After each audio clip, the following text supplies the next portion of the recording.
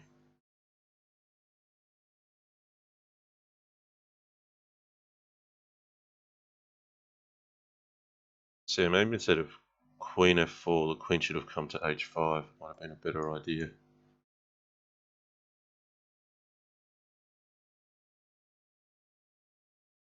Okay, now I just want to pressure light squares. Get knight at g5 in maybe. Have a knight to hit. Or maybe knight at e3 is a prospect now. We'll bring the knight in.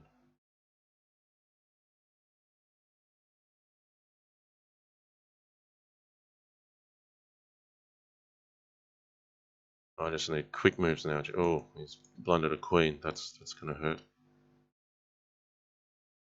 Yeah, otherwise I was really struggling. That's unfortunate. I think White's played a really nice game there. Up until then, I probably put my queen in a bad position. Okay, Anti-Somniac JKF moved to the top. Looks like Opperwesen took a hit. 12-teen also took a hit. So the top players aren't coming out of the blocks too quickly.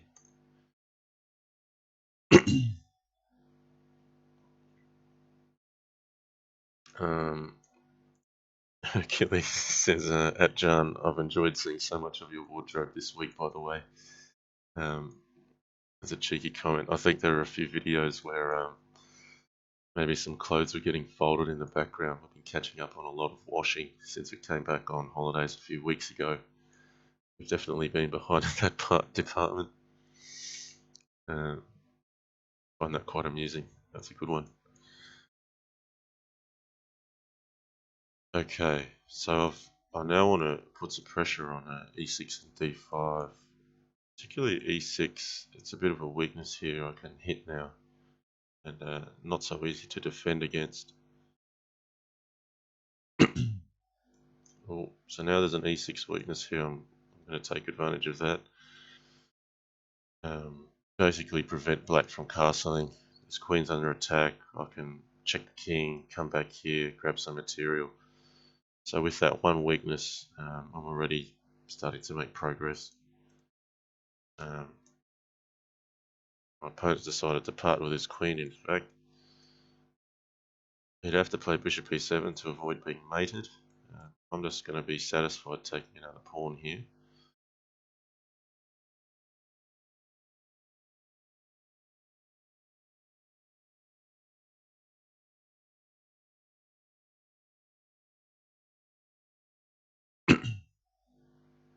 Okay, so my opponent's mostly passive, has things in his half. I've got away with a material advantage. Got a queen for a piece. Pawn at h6 and pawn at f5 and pawn at e6 look like general ways to proceed to harass black on both light and dark squares. Oh, cold blunt of the queen. I'm still waking up. Sorry about that to the viewers. That's a pretty shocking move. All right, so I've now lost my advantage. We have to try to work that back. So we'll fight on. The game's actually now completely balanced after that shocking blunder on e6.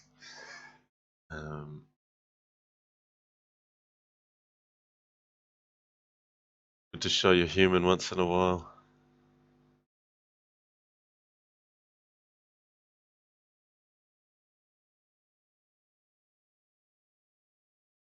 Okay, let's see.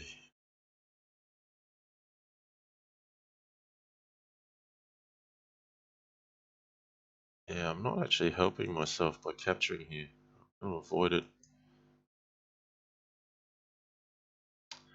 Now making life a lot harder for myself in this event, because what you should really do is, when you're clearly winning, you need to seal those matches off quickly so you've got more time to play more matches.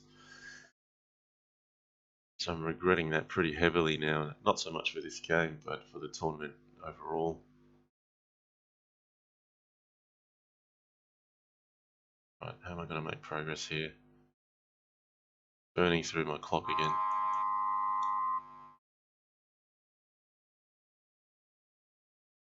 Alright, let's get some material under the belt and start attacking on the king side.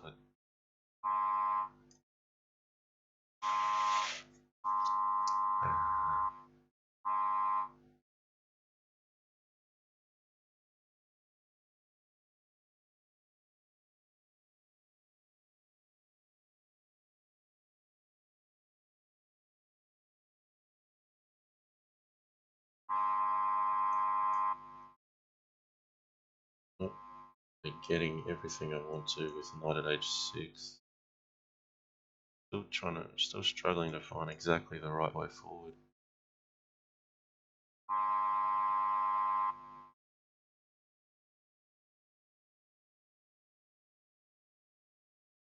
The rook at g8's a threat.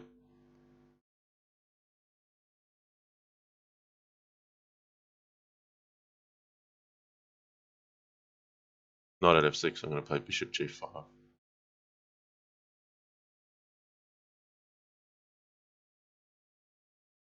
While playing it anyway.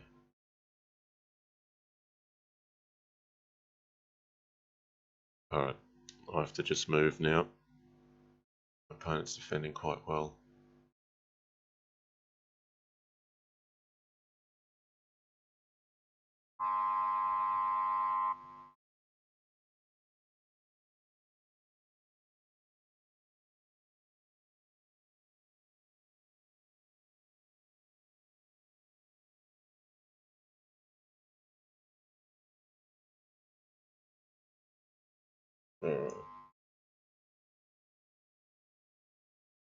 Oh, that's another queen that's hanging.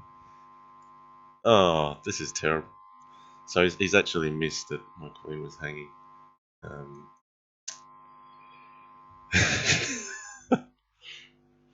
All you can do is laugh, I guess. So, berserking not working out so well for me this morning.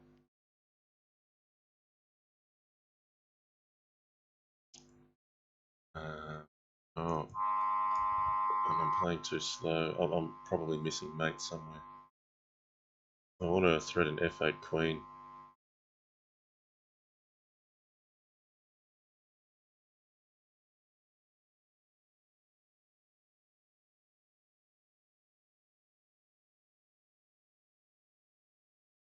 Oh no, I'm probably losing this again somehow. Here come the checks.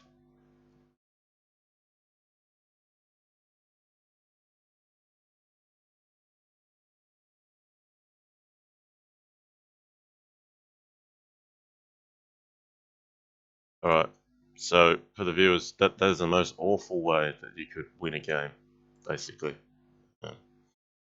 I'm actually embarrassed to win that game because I probably had it won so early and then had it won again and then just walked a tightrope on the clock. So yeah, very disappointed with how I played there. Good outcome in the way, but not a model game.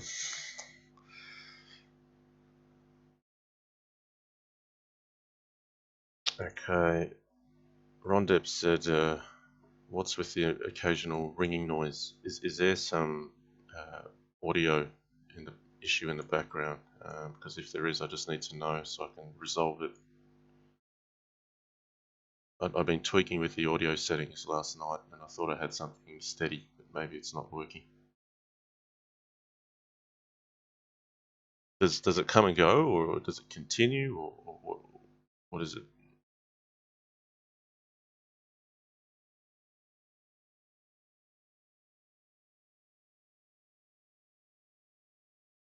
Okay, in the meantime, let's discuss Rafael Nadal. So I've had a number of tough matches against this opponent in prior weeks.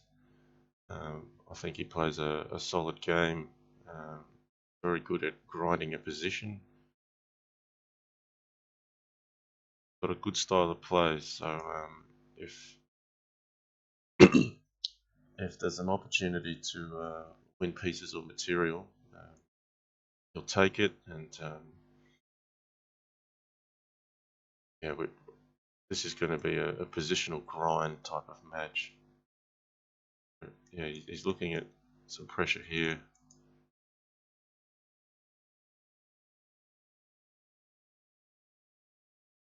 I'm looking to make some kind of weakness on his side, but it's not clear just yet.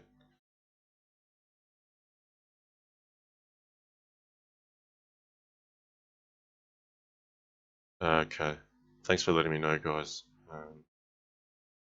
Apparently a ringing noise I've not been aware of, which sometimes comes and goes. I think in my sound settings, because I'm often playing at a time when I'm trying to avoid waking up my family, I've set up some audio multipliers, but then they create some static noise occasionally. So apologies for that.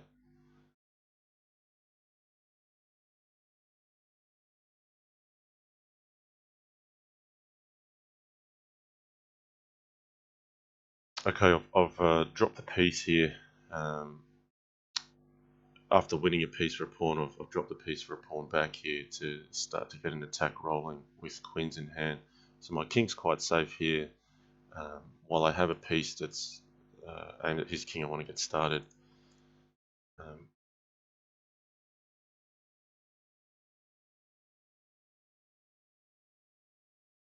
so now, yeah, the queen can be used for a number of ways. It could be useful on a1, maybe it could be useful on g2. The knight's here currently defending the dark squares, so that's actually the best defender in this position. I'm looking at bishop at e3. I'm looking at all sorts of ways I can crack this position.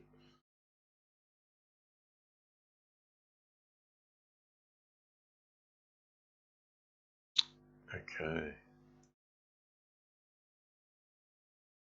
He's cut off my bishop temporarily for a bit of relief. I've got enough defenders on f5. I'm going to take it. Playing BC wasn't necessarily helping me immediately. Maybe there was a different move like queen at a1.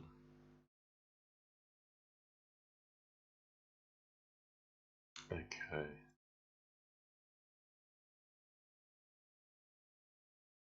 Now if he blocks with the queen, I can recapture here, and then either king or the knight will have to recapture, and that will make b take c2 more of a threat, and that does get captured.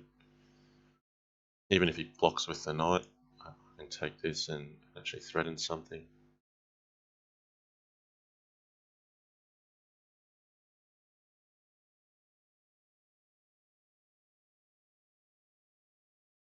So I've captured this first so that he can't play e takes f5 and start chewing down into my king side. It's nearly like breaking a bridge of captures before it begins. Because my pawn at a2 threat's not that deadly, it just helps make progress gradually. So that just means that I have the opportunity to do this while trying to maintain some safety.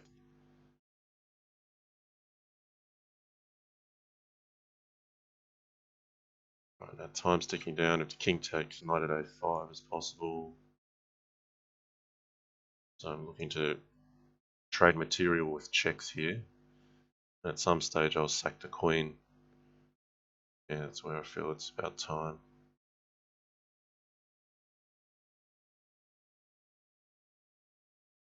Threatening rook at e3 mate here. If rook takes, I need to motor still. Seeing a clean win, so I'm going to try to grab some material.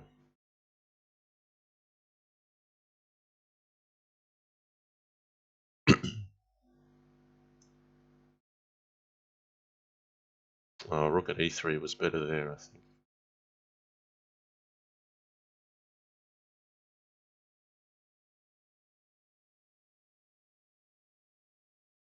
Keep safe by covering g7.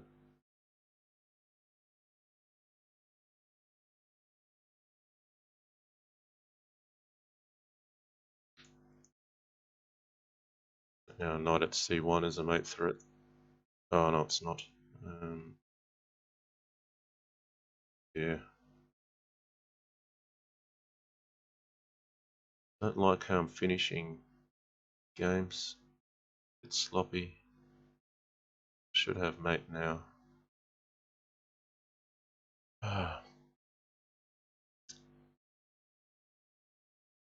Okay, so yeah, a lot of players contesting for the lead now, so no one's got out with a clean break. I've been keeping things alive, not by playing the best, but by being practical with low time, I feel. Alright, John Doyle's giving me a tip. He's telling me if I go to 1915 on my Bughouse stream, I'll get an idea of what people are talking about. Hercules has been very nice. It said at least the audio's better with your cough gone. Yeah, it has been clearing up. It's nearly gone altogether. Um, so he's accepting that there's some new feedback noise without the cough. It's funny now you mention that. I really feel like I need to let a cough out. It's the thought of it more than anything else.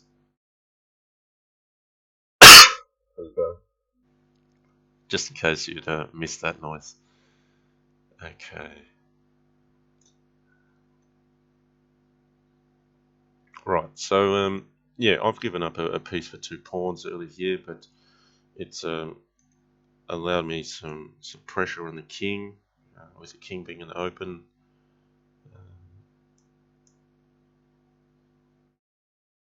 Now, play knight at g5. There's something tactical, yeah. Don't mind getting into this. Because he doesn't have a blocker at the moment, and so if the king steps back here, I get the chance to really make the bishop useful. He can't step on light squares forever because I can put a bishop here against king e8. I think right now he's determining if he needs to take this knight with the queen or if king f8 is playable.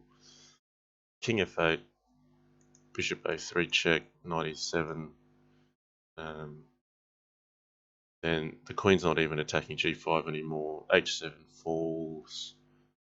Yeah, it's all looking pretty dangerous for him there.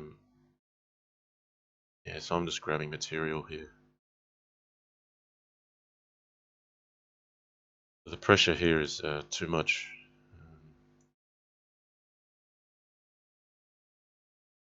Yeah, let's try to finish a game properly here with some proper mating technique. That'll be better.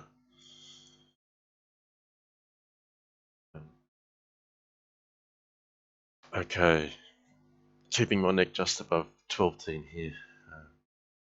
Exactly, so we've got another regular YouTube viewer.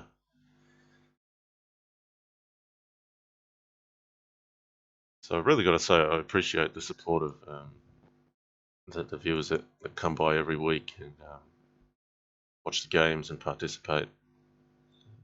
The channel's not much if you don't have some regular viewers that support it.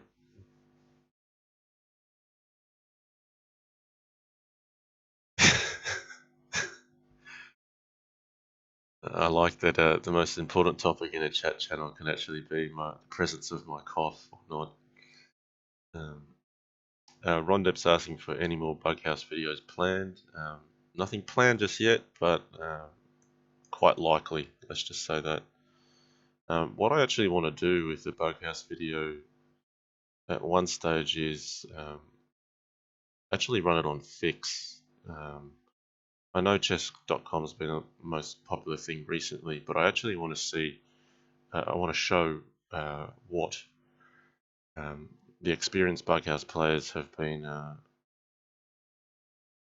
using, how they've been playing for years, what the expectation level is from the experienced players in terms of interface and communication, so that there's a video out there for reference where I nearly feel like the chess.com developers either have their hands tied in terms of what they can display or develop, or have not been made aware of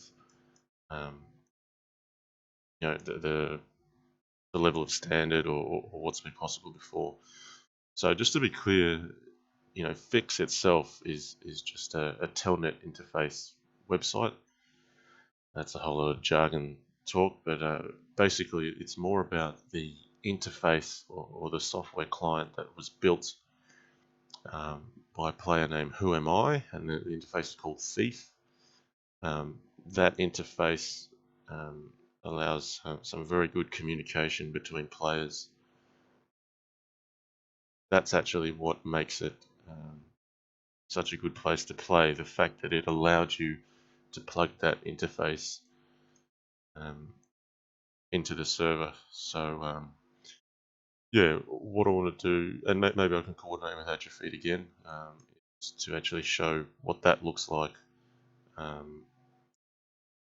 Because there's no point complaining about something or giving feedback on something if you don't know what the alternative is or what the standard is. Okay, so in this game, I've really tried to attack very directly with a very blunt mate threat on G7. I'm now just mounting some more pressure on that by removing this defender.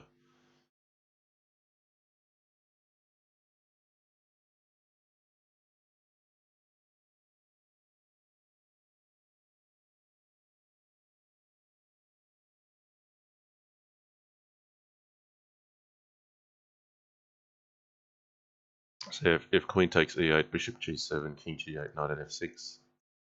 So this is going to become quite difficult for black to defend.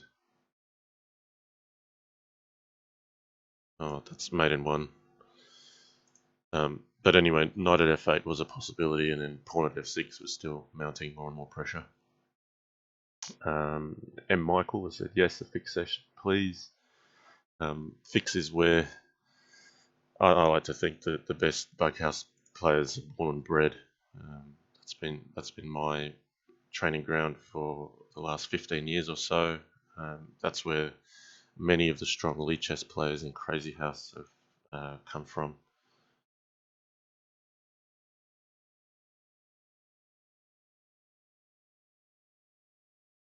Okay, Matza's given me a few good games in recent weeks.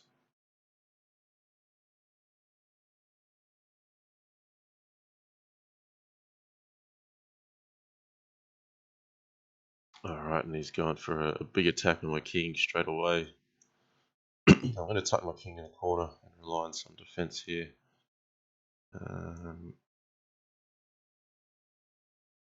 So we'll proceed this way. Covering g2.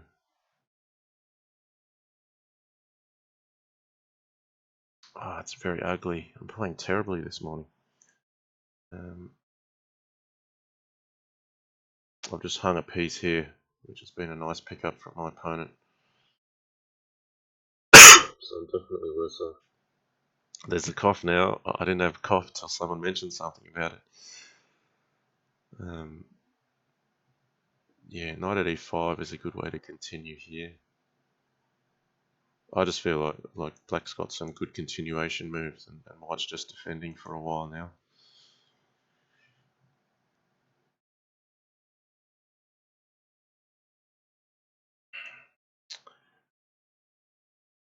So yeah, not having the dream start that I had last week.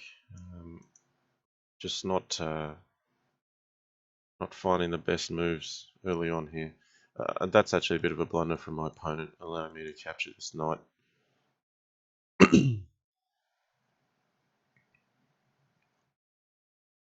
So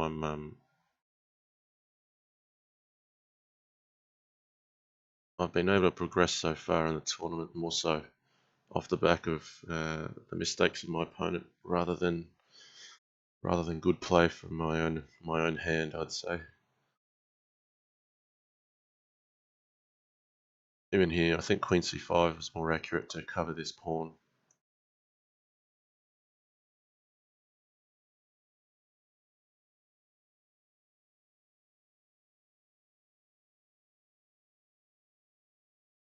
Okay, I'm going to try to prevent him from castling, and basically don't mind if he takes here because it takes one guard off e7.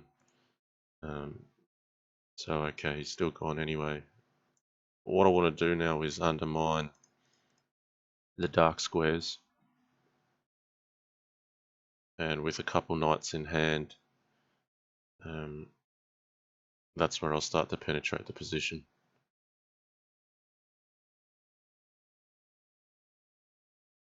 At the moment, thinking like g takes h6, pawn at e7, knight takes e7, knight at f6 check. If he moves king f8, I grab the bishop. If he takes here, I play queen takes f6. And then the dark squares start to open up very quickly. So you see, he had a ton of defense on dark squares, but it's moves like this that just distract black off some of the critical areas of the board. So now there's threats like queen takes, knight at g7. Even the trades on e7 are quite deadly, because my king's fairly safe now, with the exception of a knight at f2 mate threat, which might come up. And now knight at f6 is being threatened. So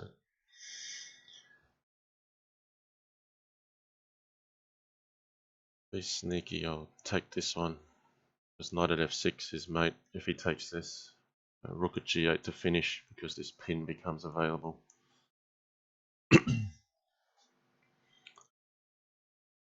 Alright, so 12-teen also starting to motor now. We've pulled away from the rest of the field a little bit. Strangely, Opperwesen's struggling again.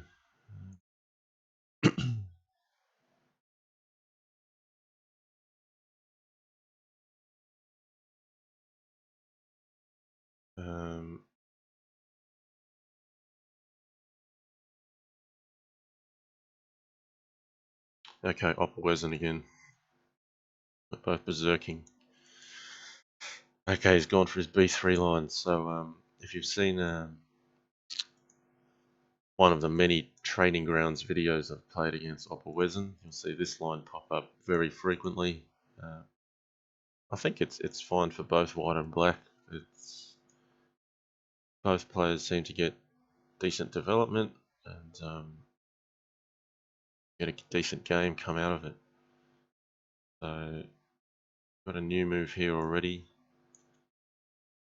So let's see how we go. So bishop takes c2. That's a little bit new. I'm trying to get in on c2.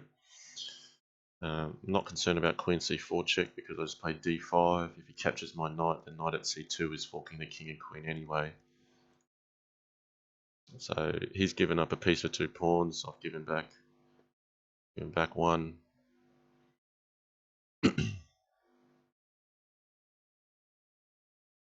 Knight at c2 is nothing special yet. Capture a rook, but it's nothing fancy. So I'm making use of this knight here just so the bishop can't retreat back to d3. That's a nicer square. I'm kind of defending this knight by using this threat of knight at c2.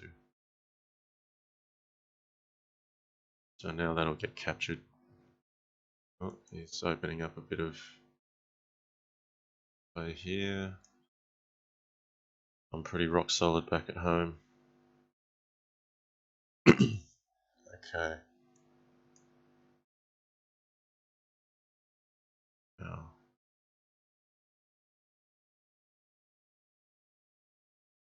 I'm threatening some sneaky mates here, probably, with knight at e2. Combination of pieces.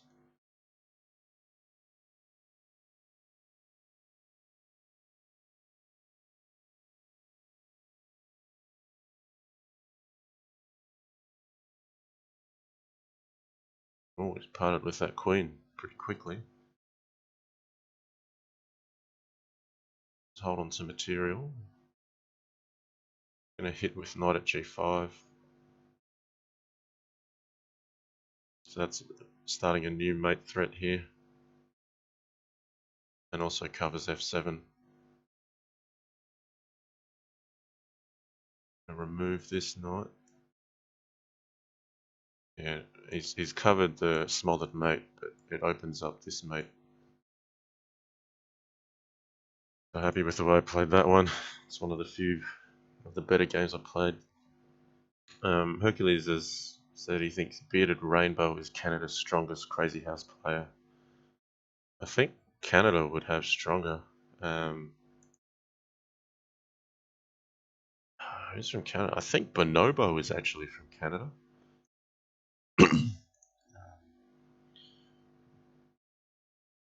Yeah, there could be someone else. I'm not sure, but I'm pretty sure Bonobo would be one of the candidates for Canada's strongest player in Crazy House. There's been questions about rating deflation lately.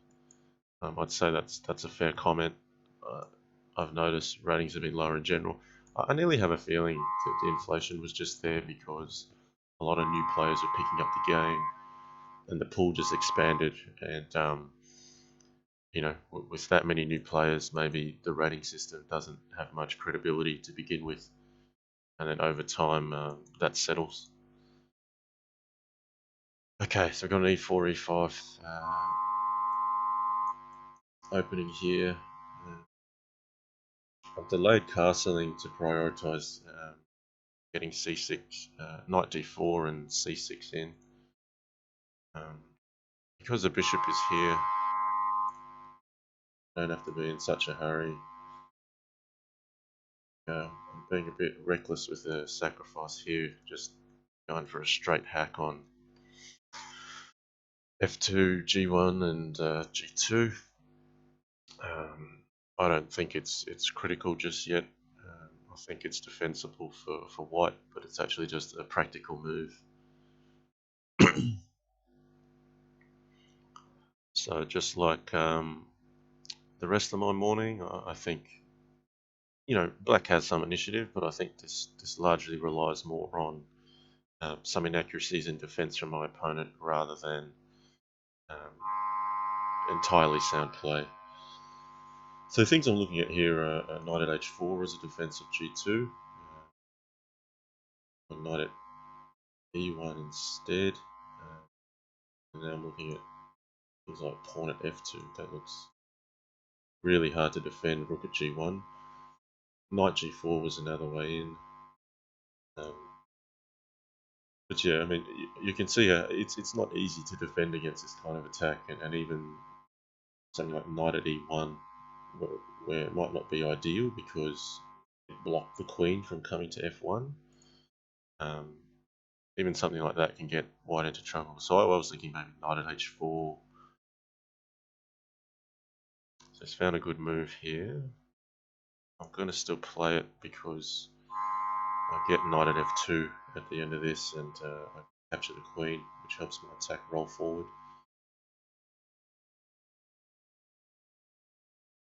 But yeah, I was thinking knight at h4 and knight g4 and some tricks with queen takes h4. I'm headed down a different path now. So yeah, I mean, black's not finding mate just yet. There's still plenty of defending that can be done, but there's already attack potential here. There's something like rook at f3 that kind of stops black in his tracks, and then I think yeah, black might have to grab some material. So in this case, I'm gonna keep playing aggressively. Bishop at h4 is defending the key square f2, where queen at f2 is key for black to start attacking. So I'm offering this queen here, trying to encourage that so I can get queen at f2 in. And even then, now I get to bring another queen in, which covers squares like h3, covers these, and now queen at f2. Very, very difficult to stop. So we got mate in 2 from here.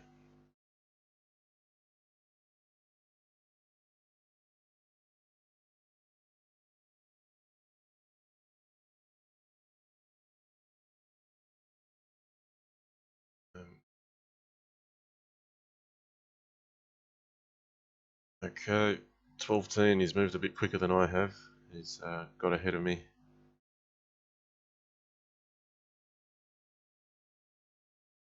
Hercules says you play better with the cough, Jan. Yeah,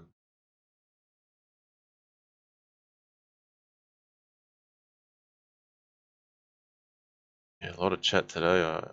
Some of it's possibly not really relevant to Crazyhouse, so I'm not going to read it out.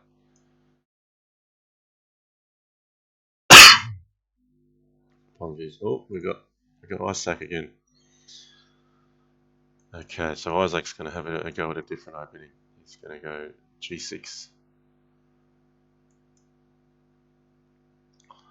I find it sometimes against opponents that are my regular viewers that I seem to face my own openings sometimes.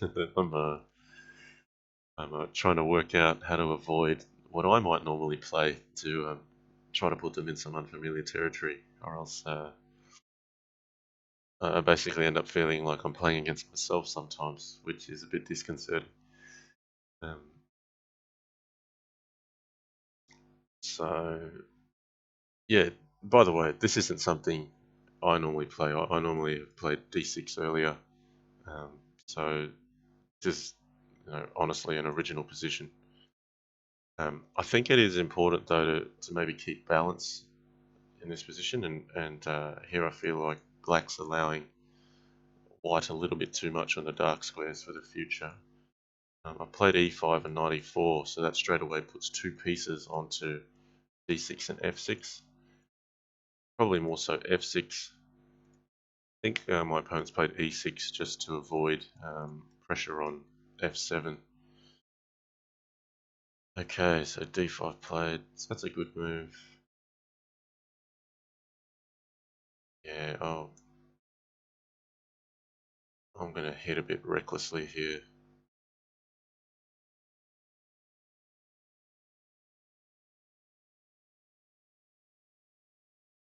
Not yet entirely sure where this is going to go, but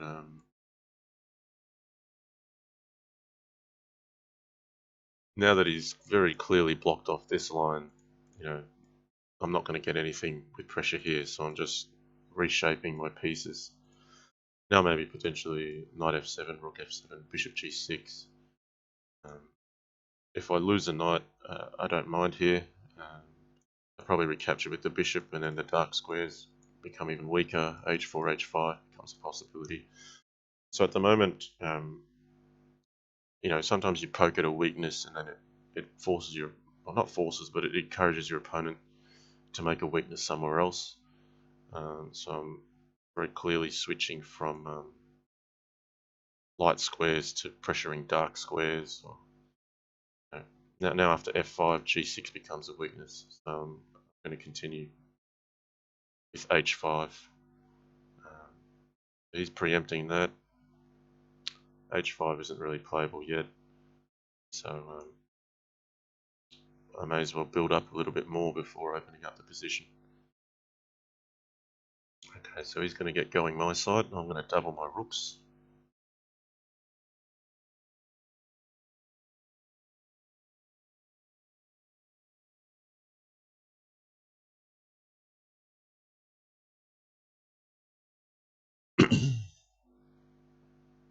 Oh, I think that's very helpful to me. That rook. So he's now mated actually. That's just a tactic that's slipped in. I actually find all the way to mate with checks because his king's in an unfortunate situation of running up and down. It finishes with queen at h5. Okay, so we're about an hour in. I like to think for an event like this, 100 points is a good score. So both 1210 and I have achieved more than 50 points halfway in. And we haven't played each other just yet, so it seems like we keep avoiding each other.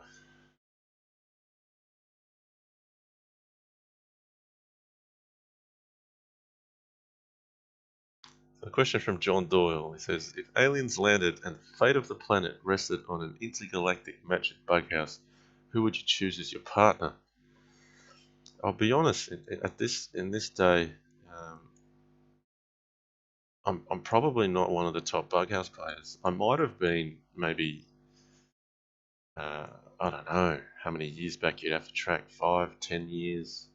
Yeah, it's probably a long time ago. I was one of the stronger bughouse players. I might still be competitive at top level, but I don't think I'd put myself forward. The guys I'd put forward, it'd be a combination of the likes of Boris, Chicken Crossroad, or Cheesy Bread. Yeah, there's another player named J Killer who's also very strong. I think Mathace has done well so far this game. If he plays bishop at c4, I'm going to sack the queen and play bishop at h5 and capture here. Yeah, so I actually wouldn't put myself forward as one of the Bughouse players, I think.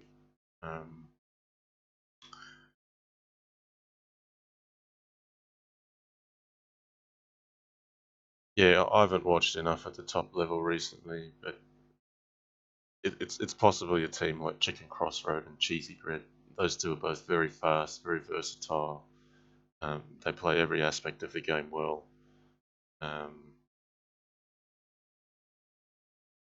Yeah, if you gave a number of other players time to train and dedicate, like J Killer.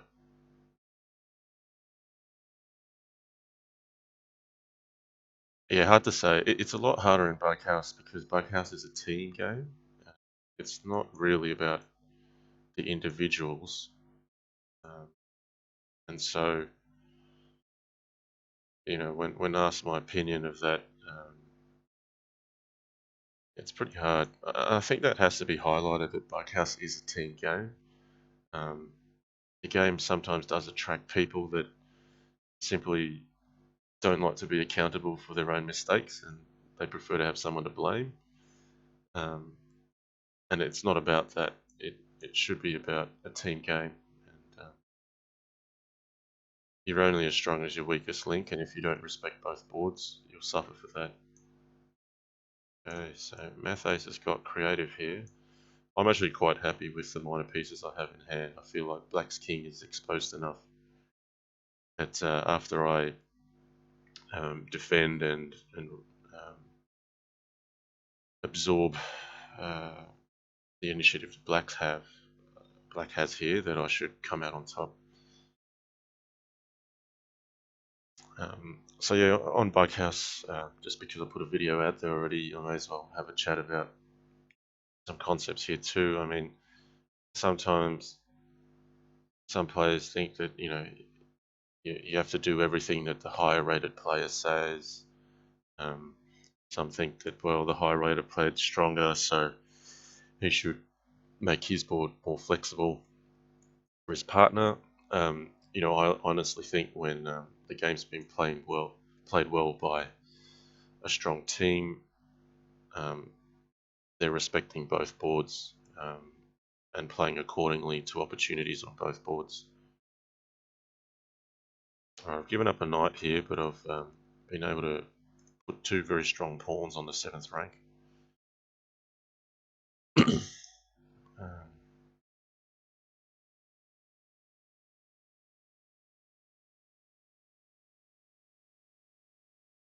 I know Hercules has made the point. Cheesy Bread is 12-teen, so yeah, that's another thing. So 12-teen is Cheesy Bread on fix. He's made that known within his account. Yeah, he's definitely one of the strongest Bughouse players.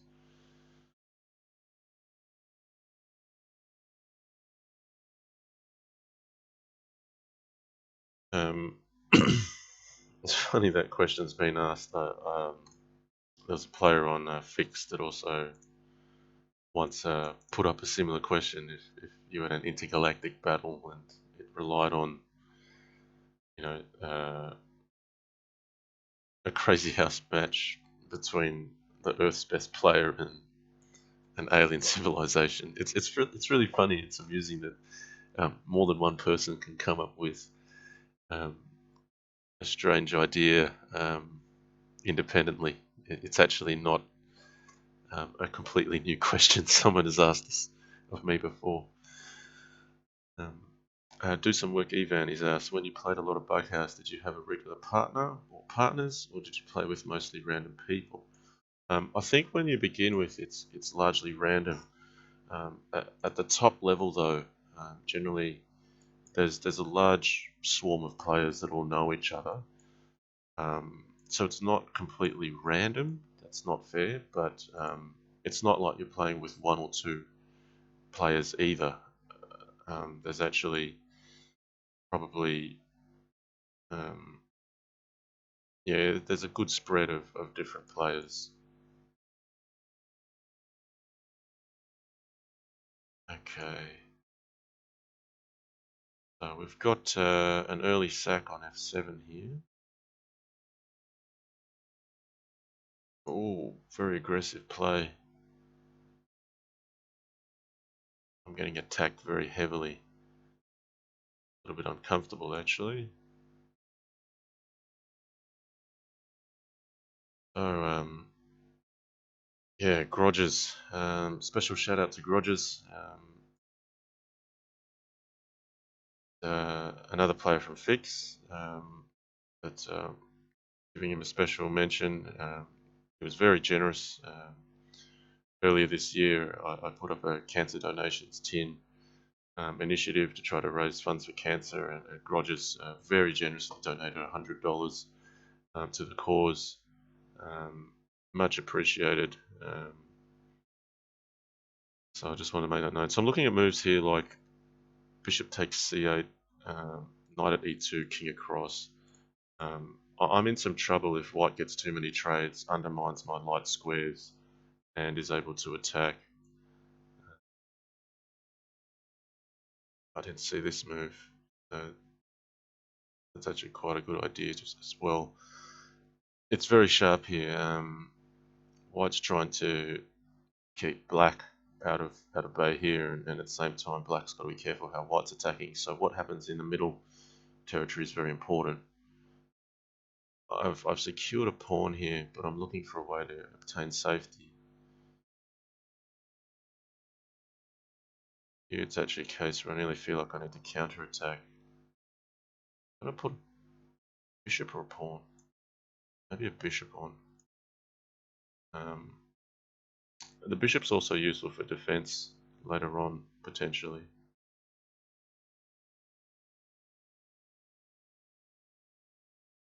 I'm now regretting I didn't put a pawn here, because that's actually much better. It creates some better attacking opportunities.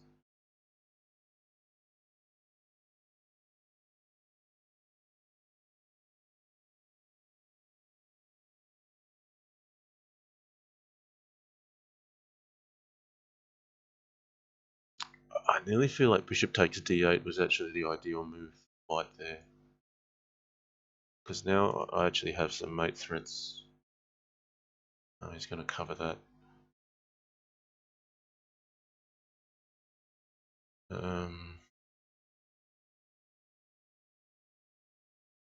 Yeah, it's now the clock I need to be concerned about. I'm spending too much time here. Alright, I've got to get king safe first. Think about resuming attacking moves.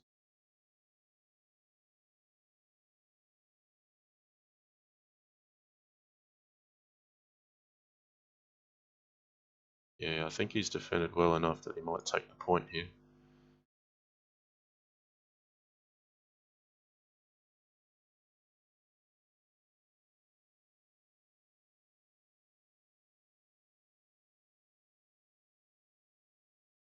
I'm asking a few defensive questions of my opponent, but he's holding up at the moment.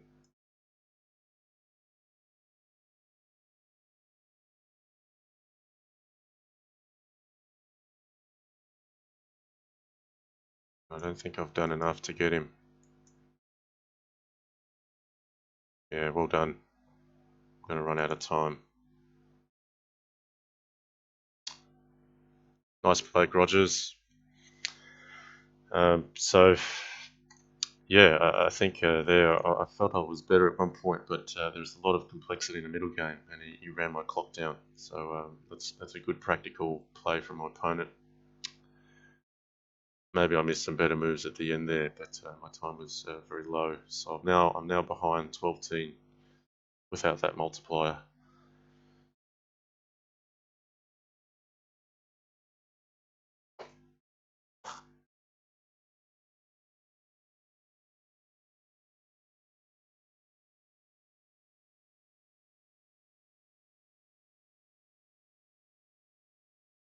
Okay, JannLee student. Okay, so I've not played this opponent before.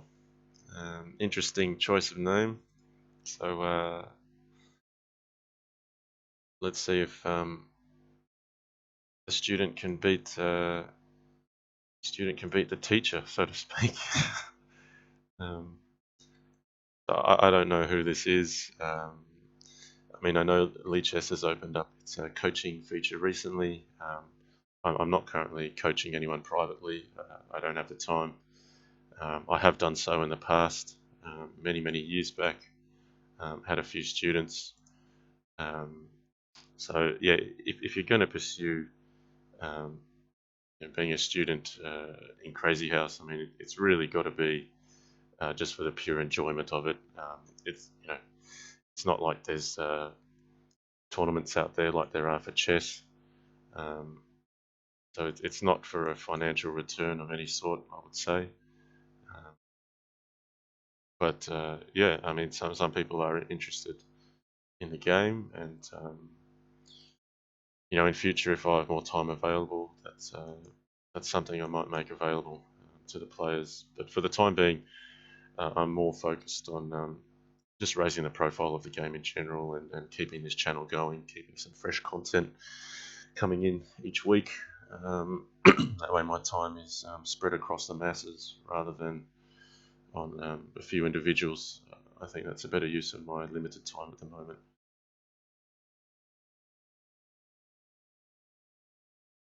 Okay, so there's a few tactics that open up here.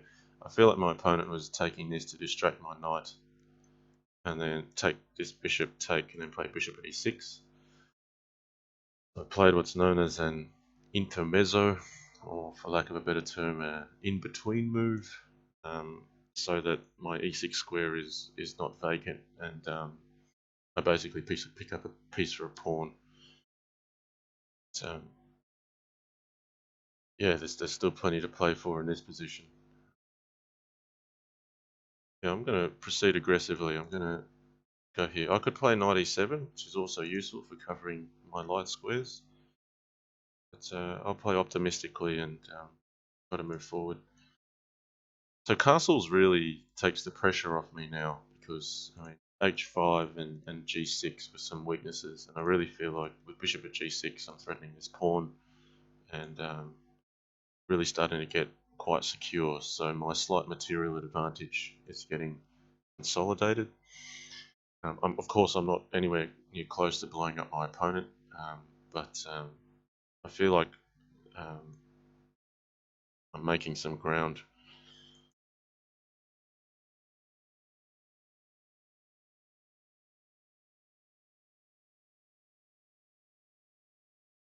Okay, e4's under attack. Sorry, that's d5 because I'm playing the black pieces. I'm now looking to play quite aggressively.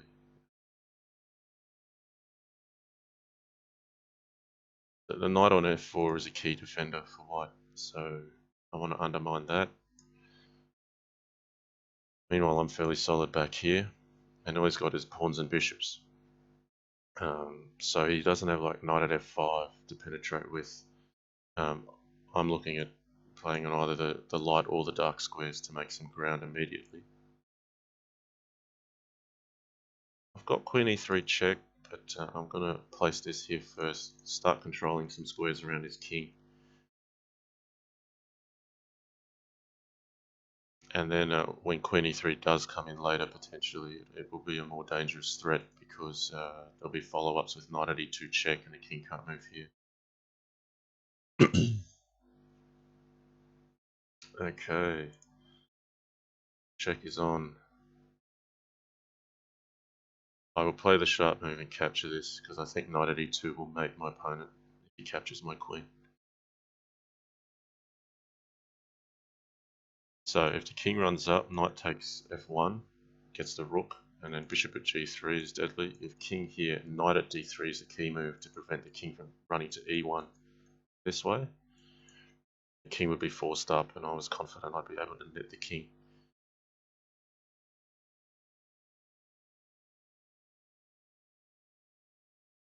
Okay, I'm now falling behind 12-10, so no one's really stopping him.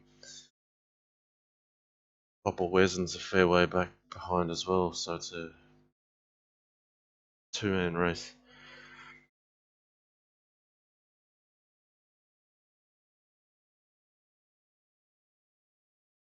Uh, so I've still got one up against JannLee Student. So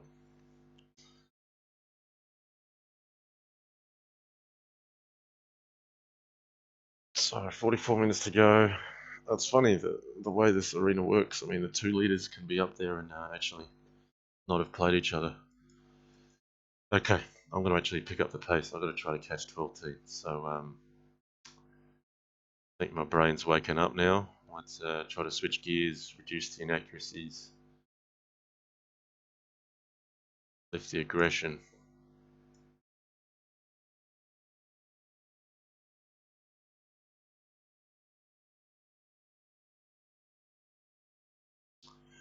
A lot of e4, e5 this morning. Decent go at that.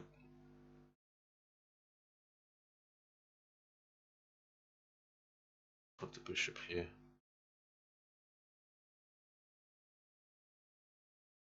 So sometimes when there's a bishop there, you know, you might want them to capture. So you can develop this pawn at the same time with tempo and bring the bishop out. That's why I haven't played d6 immediately. What I've done is just pin this queen so that after capture, my e5 pawn isn't hanging. I'm putting the king to h8 first because if I want to play d6, which I'm going to do now, that actually blocks off the bishop. And that can make things like pawn at e7 or more importantly, knight at e7 a possibility where this check would fork the pawn that's left on c6. The king h8 is really a fine detail there, preserving the material. So my opponent's reshaped his pieces. What I was looking to do with moving the knight is basically try to make the bishop look displaced. Now I've played c6 to control d5, f5 is also controlled. And now knight at a5, I like to put in this fork. And the idea being that will resolve some pressure on f7 from here. Now I've got, you know, the light squares are pretty well covered for me, so I'm going to proceed this way. Again, I can't pull up the king just yet, so I'm actually looking for some material to grab with this move. Oh, that's a free bishop. Bishop at d3 is a move I'm looking at. Grab here. So this is a more of a slow strategic game, this one. You can't win every game by just making brilliant attacks on the king, because sometimes it's just not possible. Oh, 12-10 lost his multiplier, so someone put a dent into him. I'm now going after f3 and g2. I've got sufficient material to mate if he takes f3.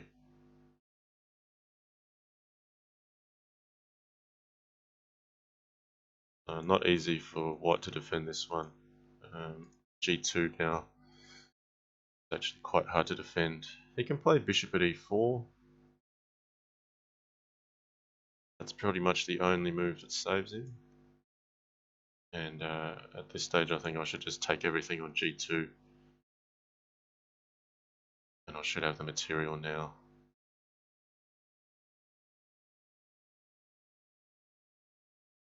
So I'm looking at king f3, bishop at g2, queen g5.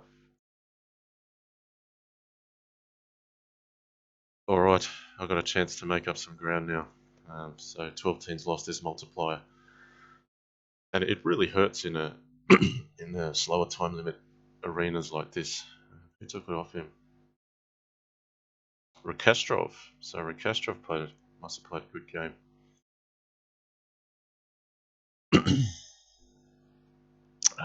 Bob Johnson, he says, damn it. He says, I'm Caparot. So my last opponent was Bob Johnson. So good game, Bob.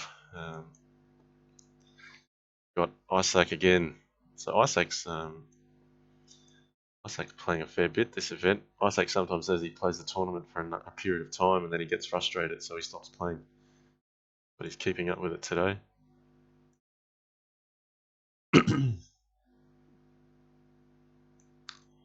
Alright, my third match against Isaac. I think we went down this opening line just earlier.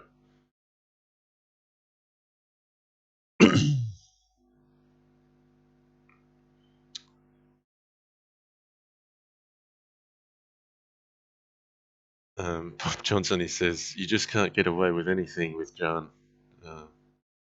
Yeah, uh, Bob was only making a few slight positional inaccuracies to begin with, and I was trying to very slowly grind there. But yeah, he was right. The blunder with bishop at e2, losing a bishop cold, didn't help.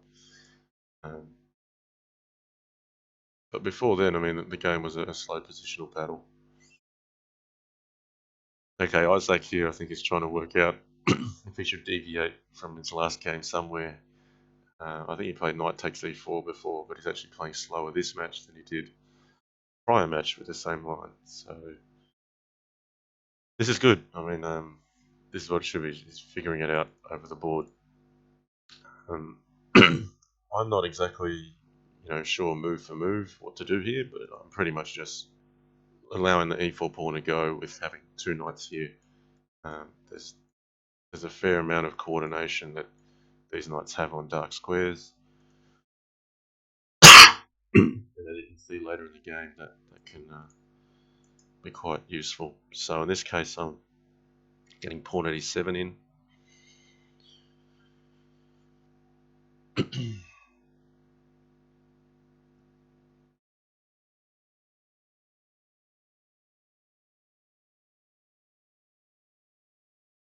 12 teens getting the engine going again. He's registered another win. He's still 9 points ahead.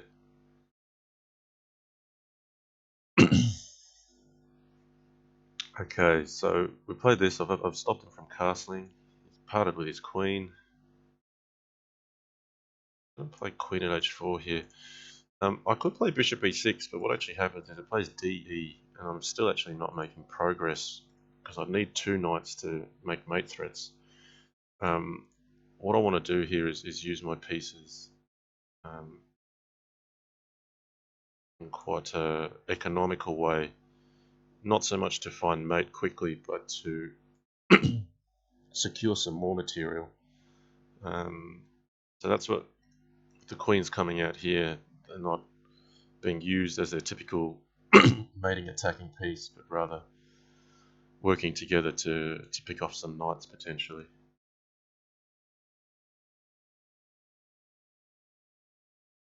Okay, we'll put bishop on here. So he's covering his pieces, so I've got to try to make some ground by making use of some pins. Okay, he's offering up this piece. That's going to help him get a bit of freedom in the position. Here I actually like knight at f5. Bishop g2 is hanging, and that's a pawn I don't want to lose because that weakens f3, which gives my opponent some opportunity. So I'm now playing knight at f5 to basically pick up d5, which avoids that capture. This knight is pinned. If he didn't take the knight, I could grab the d6 bishop. So nothing critical out of that, but basically just preserving the material.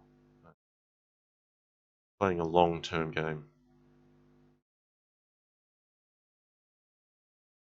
And so if he wants, he can knock my queen around a little bit, but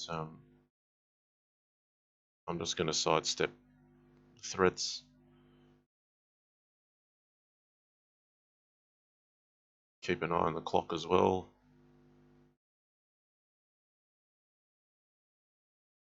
And so he's got a safe king, like he's done well there, but I do have a material advantage, which I can push later on. I'm even just defending here and allowing no counterattack. The longer term, I'll push back slowly.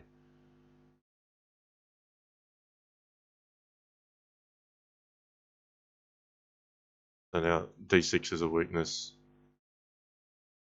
I'm going to double up my queens. You can't normally say that in chess. f3. Oh, that's a check I've allowed. Bit loose there.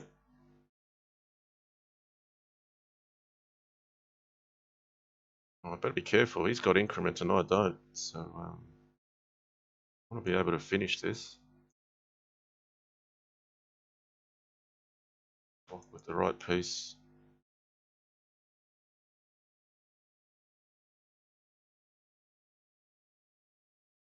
I'll put myself in danger here. I'm in danger of losing on time. Really got a motor now. Oh, he's given up that queen. I think he was making ground before that.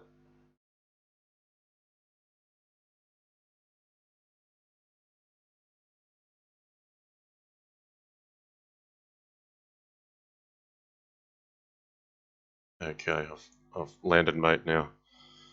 He made his time last a long way, Isaac. He did very well there. Maybe I was a little bit too relaxed and allowed some activity I should not have. Well played.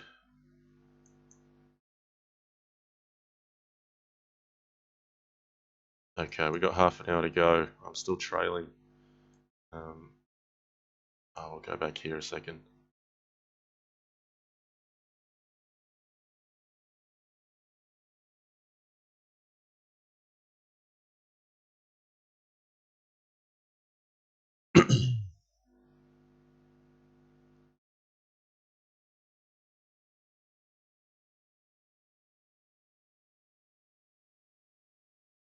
Yeah, not thrilled with this pawn at d5 move. I'm not sure what that's achieving. I think I'm just going to drop a pawn in the middle.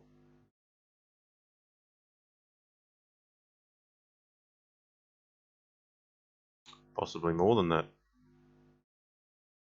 Um,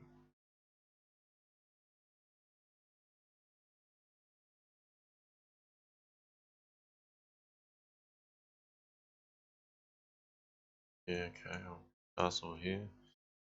No, black's just better here. Black's just up material. He's just up a cold piece. Now what he should do is try to consolidate and play from there.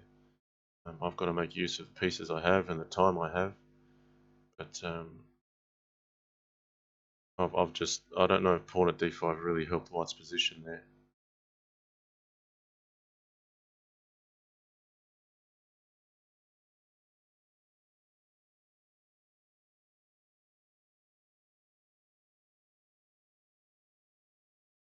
Okay, so I've got to try to push the center open with what I have and be quite frugal with the pieces I have in hand so I can reserve them to try to make some activity.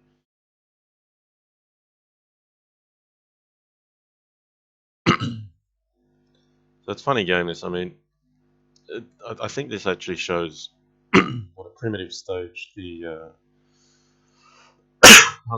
game is at. In that this is an opponent that actually knows quite a bit in this game, and even after losing a piece cold, you know, one player can still try to fight back against the other. I feel like that's not happening in chess really. Um, and maybe it's also because a piece is worth a different value. I'm really playing some tricks here. I'm looking at pawn at d7 to block off this bishop. I'm looking to capture this pawn so that black will recapture. Well, I've done that a bit too quickly. And my idea was after f takes, I was going to play queen h5 and grab this bishop based on the fork that was going to arise there. I've got to be careful here. I don't like that I've played this move so quickly.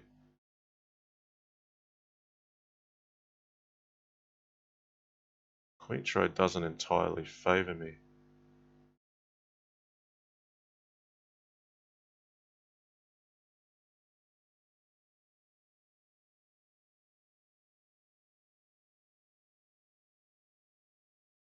So king f8's a good move from Matza. I like that.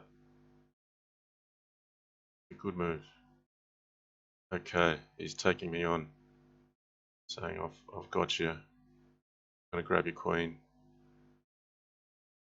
He's right to do that. Just suffering on material now. So yeah, I actually didn't want to play d takes e6 against king f8.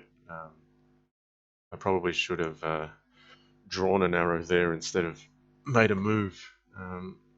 So now I'm really struggling here, down on material.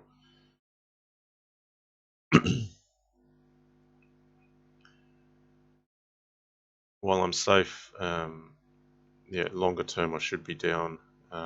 My path to activity is this knight and this bishop coming out. He's counter-attacking me now. So he's got enough material, he can just come straight in. Yeah, I'm going to throw in the tail there. Queen at f2, king g4, queen at h5 is mate.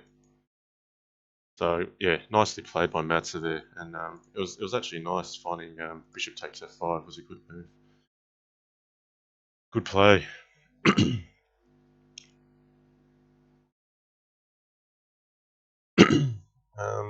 Bob Johnson said, "What do you recommend playing against the French, John?"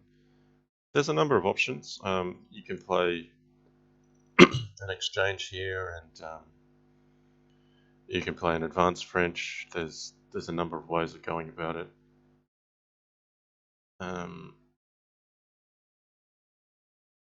Yeah, it's not. I can't really say it in one word, I suppose. What to do against the French? Okay, I've picked up a couple early pawns here, but I'm now really hurting if I'm going to try to catch 12-teen. I've lost the multiplier and don't have much time left. Alright, so a quick win will help though.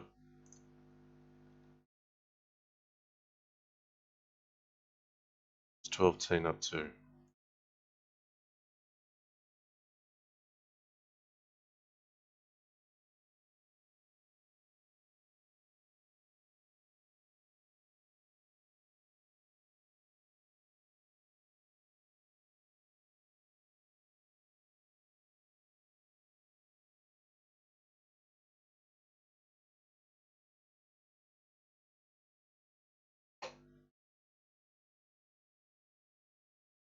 Okay. Jake F is a new player I'm not familiar with. Okay, 4-move checkmate. Okay, this is an interesting line.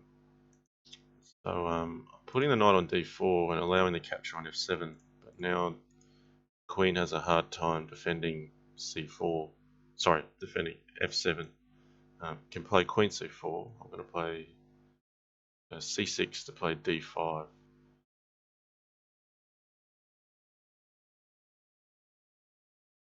So my king looks like it's in a mess here, but there's also some active pieces I have, and white's got to figure out how he's going to take advantage of this. So it's a really unusual position, this one.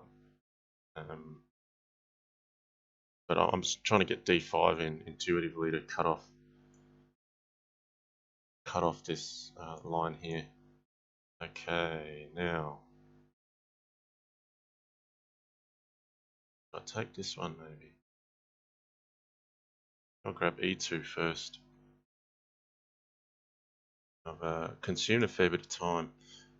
Rather than take this and allow some checks, oh gosh, allow this check though. I was going to say I'm trying to avoid some nasty checks, but I've actually hit one a bit worse.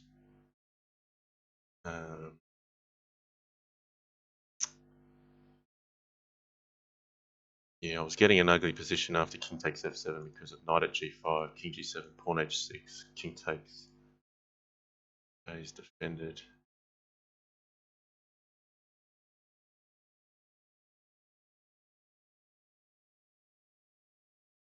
Play sharp here. E6 is on. Looking pretty ugly for me.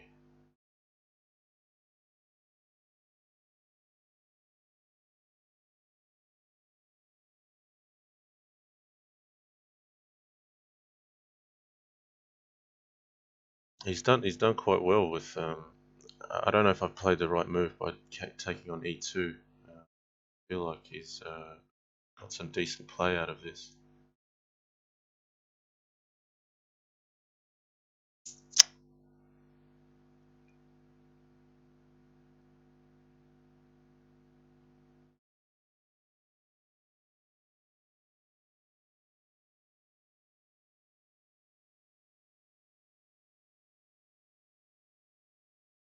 Um, White's definitely got an edge here. Playing a very ugly position. Find myself even wanting to give up my queen here. Okay. Fighting with an open king. I have to defend e6. That's what this move's really about. It's not so much about attacking the queen. I'm possibly even mated already. The right continuation is put forward.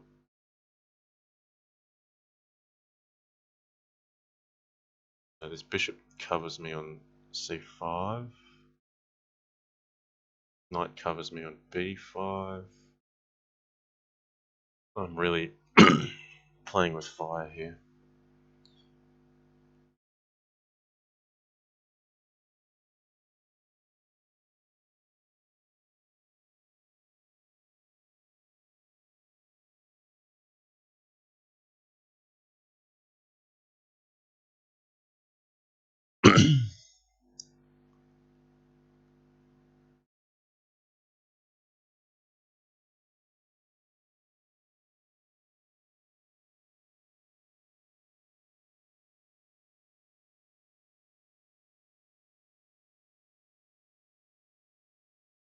Yeah, that's the right move.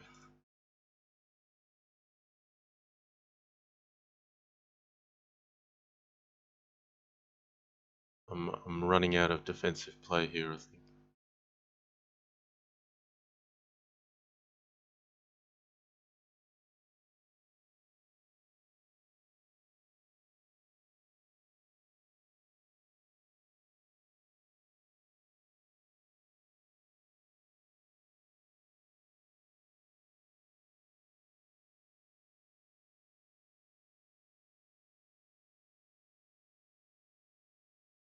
Yeah, my opponent better move, or he's just putting himself in time pressure. Oh, he's figured this one out. Oh no, my child is now crying. I'm actually going to toss in the towel on this one. I'm going to attend to my child for a second. That was a nice game by my opponent. I'll be back, guys.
Alright, sorry about that guys, I'm back now.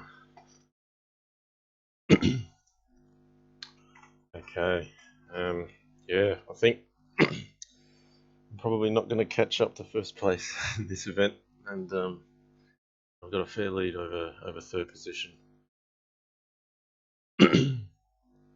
I've not played as well this week as I did last week, particularly in critical positions. I feel like my opponents have got the better of me.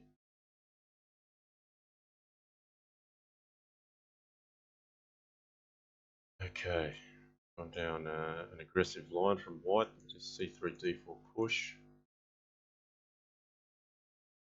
And I like to counter this by just attacking it as aggressively as I can.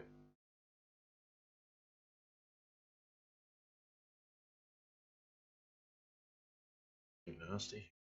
Nearly got a mate. Look at h1.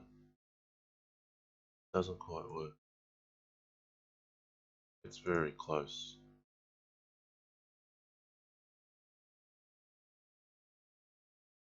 Back, yeah. Now I'm threatening mate. What I was looking at is rook at h1, king takes, knight takes f2, king g1, knight h3 check, but white can play g takes h3 after queen at h1, king f2, and black doesn't actually have sufficient.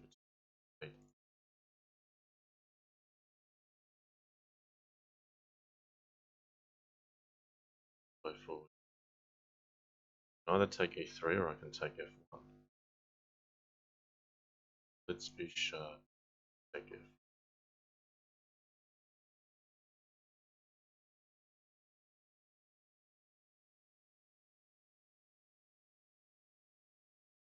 So the problem here for white is when I check him on the back rank, he's only going to be able to block with queens. Going to be able to grab material. Yeah, so I have mate here. Oh no, I don't. Thought I did. How do I make it work? Problem is I need a queen in hand in this position to move off. Probably shouldn't spend too long on it. See it this way instead. Okay. I'm just concerned about the clock now. Too many games to get away. Well, queen at e1 and queen at d1 stop.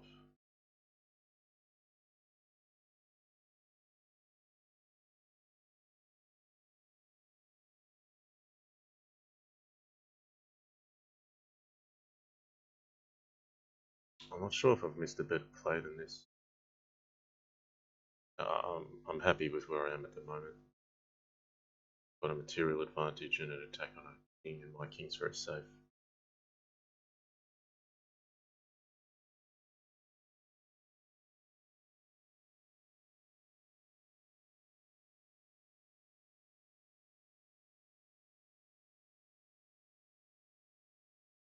I placed it.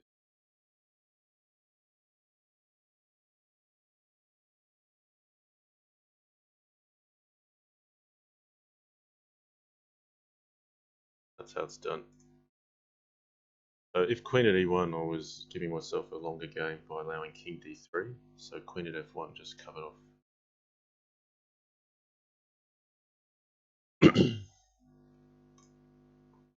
Okay, not long to go now. 15 minutes left.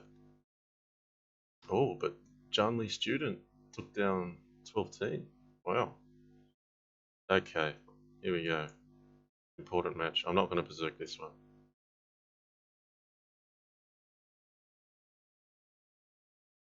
This is against the opponent at the moment.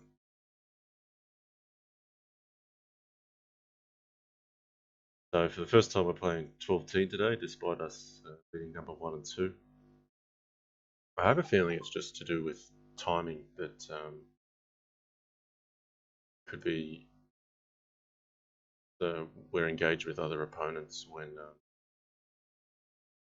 seemed like a reasonable time for us to connect.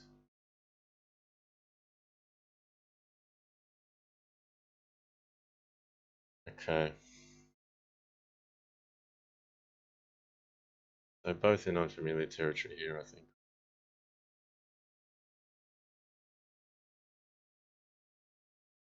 Let's make this a good game and try to step it up. I'm not thrilled with my level of play so far today.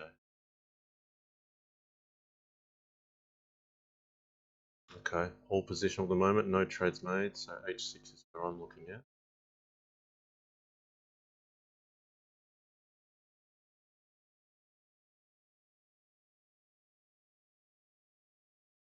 I'm going to prepare it. I'm going to come in with f5. Something to f5.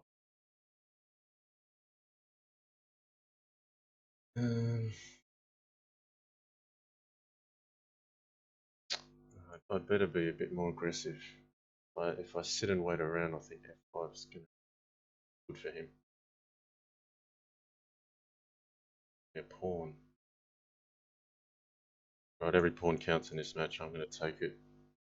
And now the reason why black might do that is to get white to part with this bishop on e3, which is usually a headache. But I feel like black's not getting immediate compensation and still looking at some dark squares. I can grab my knight, grab the pawn back here, but I have too many weaknesses. This knight's a little bit awkwardly placed, that it doesn't go.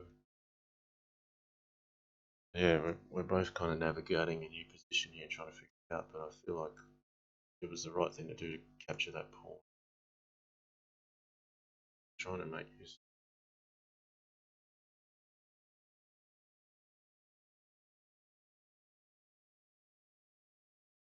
I'm going to play b4.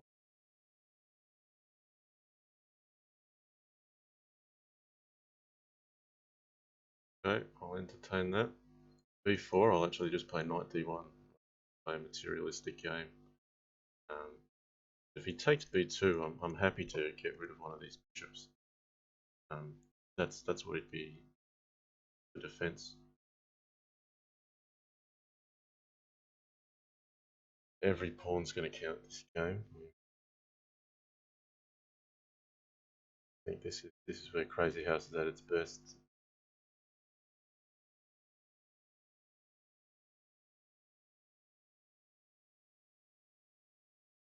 Not even sure what my path to progress here is just yet. In fact, I'm just going to secure this.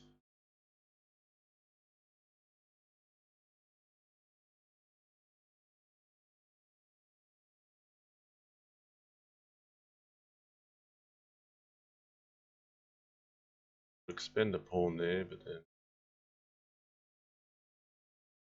spending a pawn, I don't really.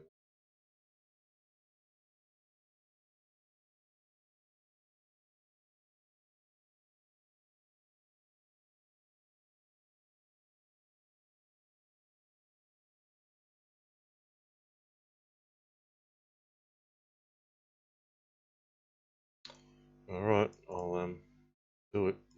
Made me use up my slight edge.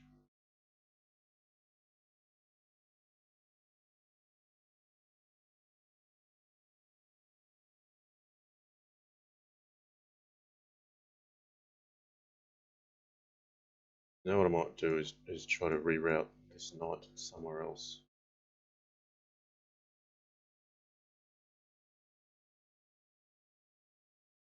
The bishop, which is helping defend.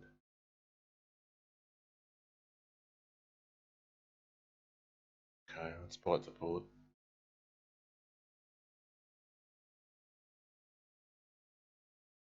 Allowed too much on the queen side.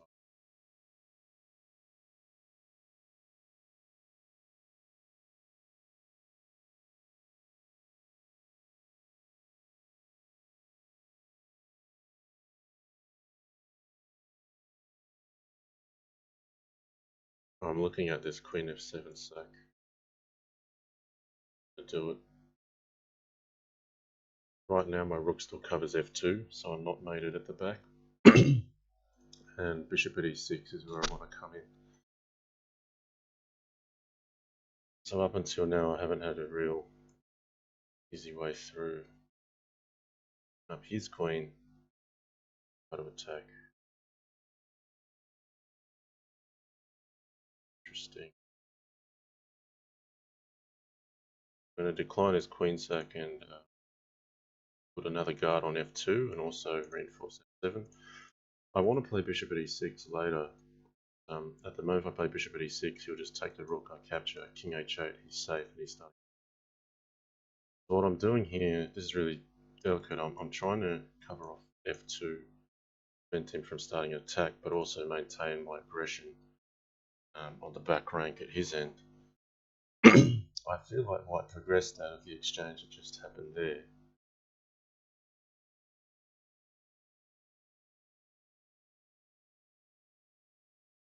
I'm covering with the pawn because if he takes, I take. I want to be able to hit him on the back rank, keep some attack rolling. Worst comes to the worst, I can always cover f2 later. Okay, queen a1, very interesting. Oh, it's sharp. Oh, this.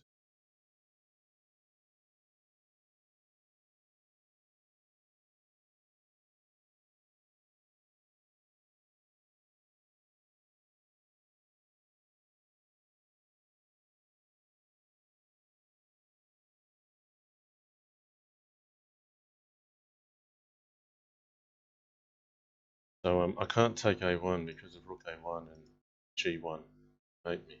So I'm having to reinforce my defense on the back rank, but also reinforce the potential threat here. I've now got a queen in hand though. He wants to repeat rook. It probably changes things a little bit. Now I think this is dangerous.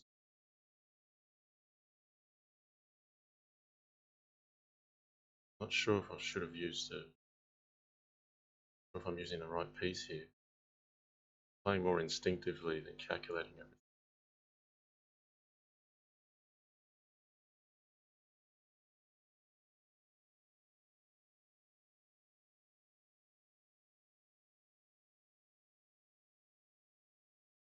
everything. Be sure.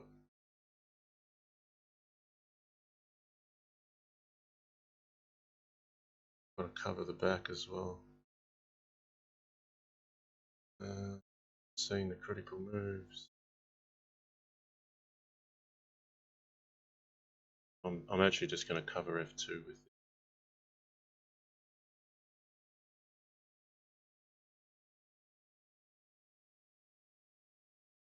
it. So the game goes on.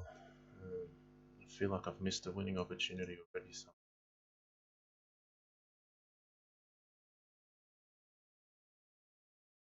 But playing practically of chances.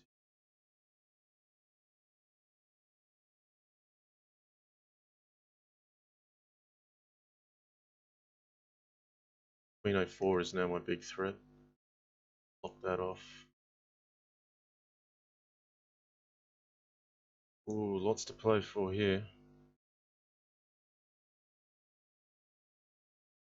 He can hit me off the back. Wing.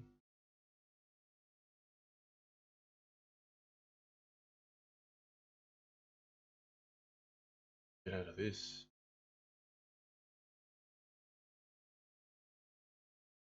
Now I've got the queen in hand, so that changes things. Now he's got mate threats. Mate threats to defend.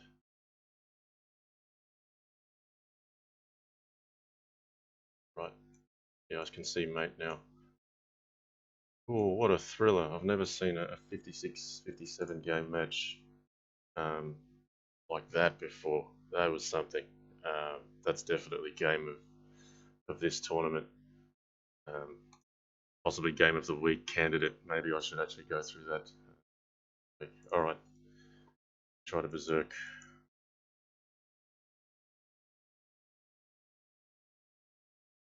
Alright, Oppa Wesson gave me some trouble with this opening.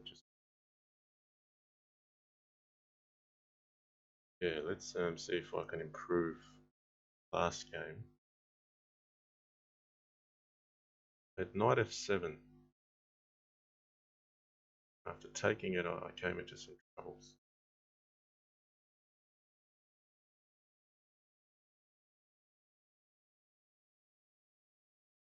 What if knight 6? Like I give up a lot of initiative. Go this way again. I made the mistake of playing queen e7 last time, just running into mate. Ooh. Take this.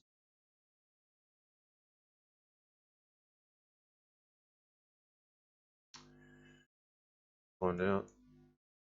I can't take this because queen at f5 mates, but I'm being greedy and trying to grab this pawn and trying to prove that I can still survive this.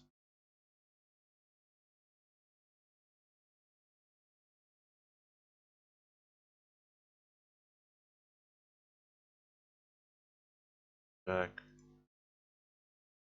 Covering knight at f7. Mate threat there. Yeah, not easy to play this one.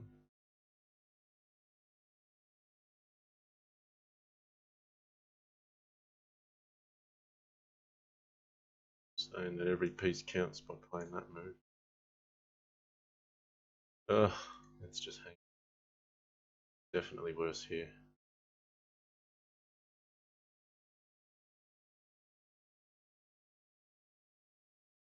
I can't take the queen because of knight at e6.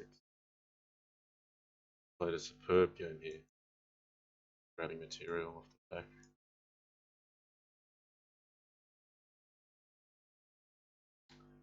I'm being absolutely outplayed here.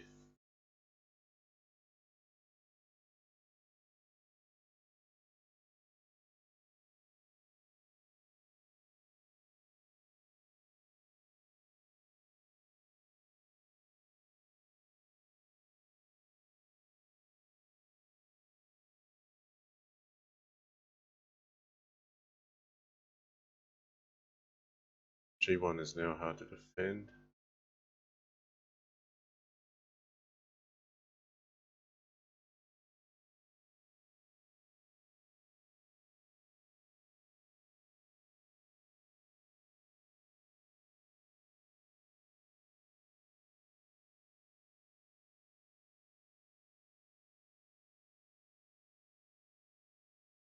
I'm running out of time and material. He's too good here. I might have been able to do more after I got my rook onto G1, but I didn't play that one to the best of my ability. Oppa Wezen, wow, he's just he could take it right at the last moment here. Tournament pairings are now closed, so unfortunately he's missed me by one, but wow, he just ran to the finish line at the end there. So that concludes this event. I'm going to have a go at the Crazyhouse Madness. So go open that one up. I will conclude on second place there, I expect. And this week we're back to 30 seconds. So let's get into gear for some hyper bullet Crazyhouse. Yeah, not not thrilled with my performance this week. But I wasn't playing the critical positions that well, and that's what really counts in the event. So yeah, people saying this is 100% game of the week.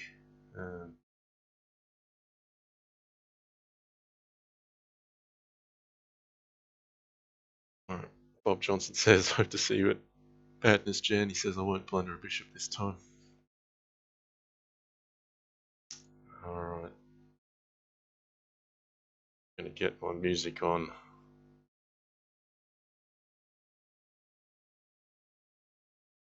Alright, let's go.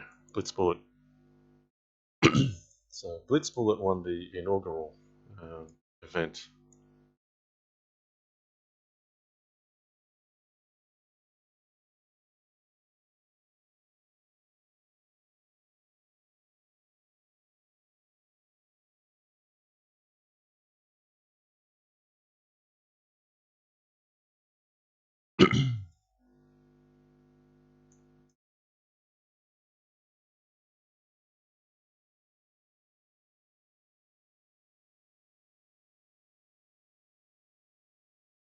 Alright, time is my concern here.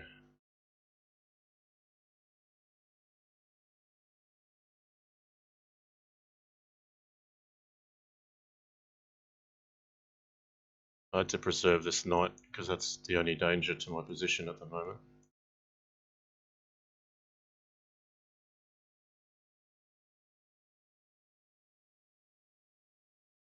Giving up an awful lot.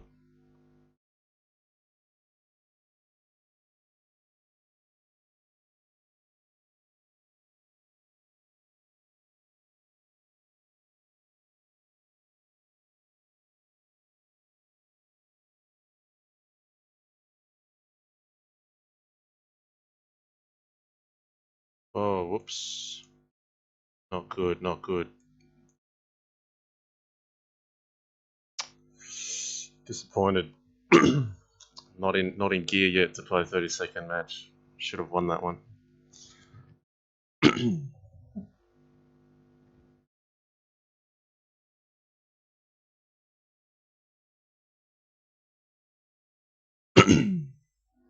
Master 10. Okay.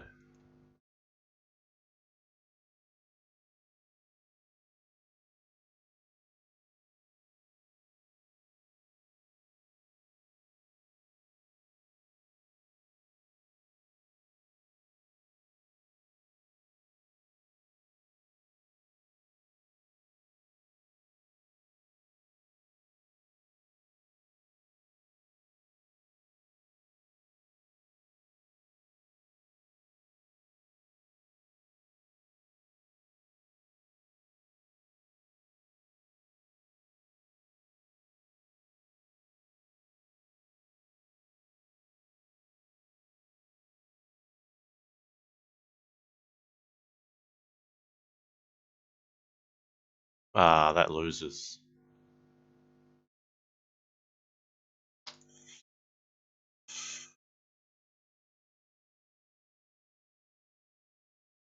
Bit too sharp for me there, Master 10 was. I think I had to play Queen G5 instead of Knight takes D2, but I missed a mate.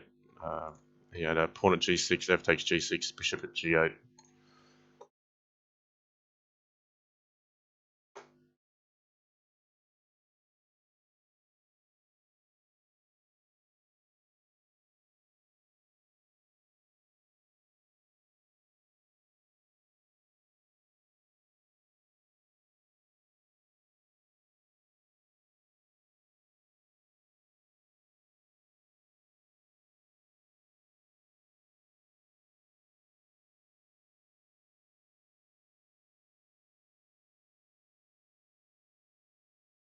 I'm just trying to hold on to all my pieces here. And now we can counter-attack.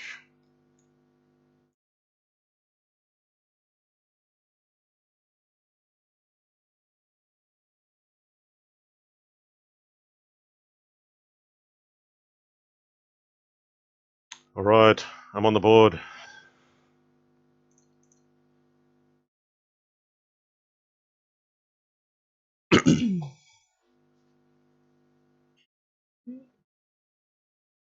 Oh, Chicken Crossroad. We're getting plenty of good opponents this week.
Oh, I've got him now.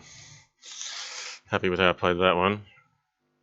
No, if we're going to make ground today in the 30-second tournament, you're just going to have to play very well against the top players. It is all about that. They are all on fire in this event.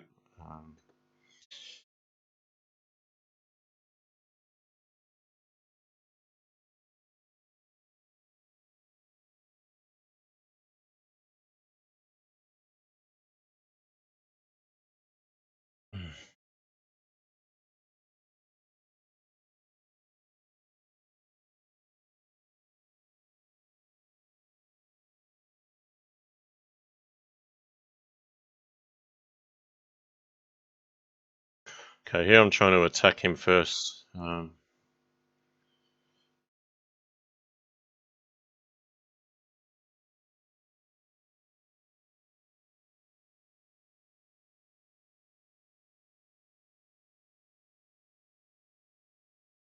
straight for G2.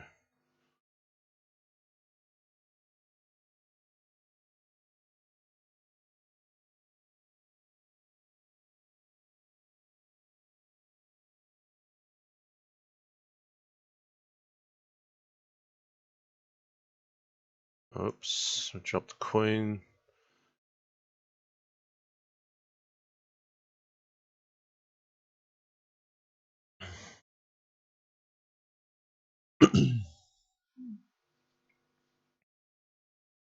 Alright, blitz bullet again.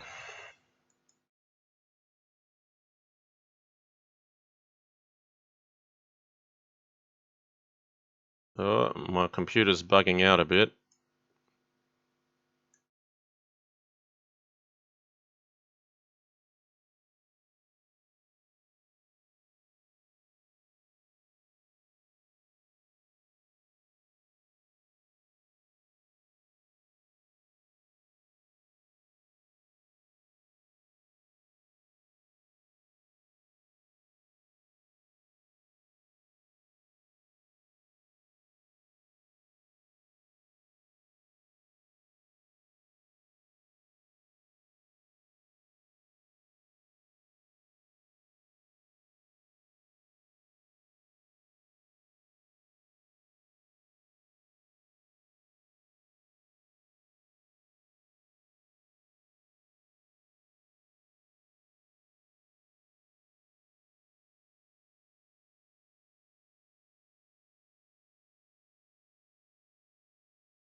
Alright, happy to win that one.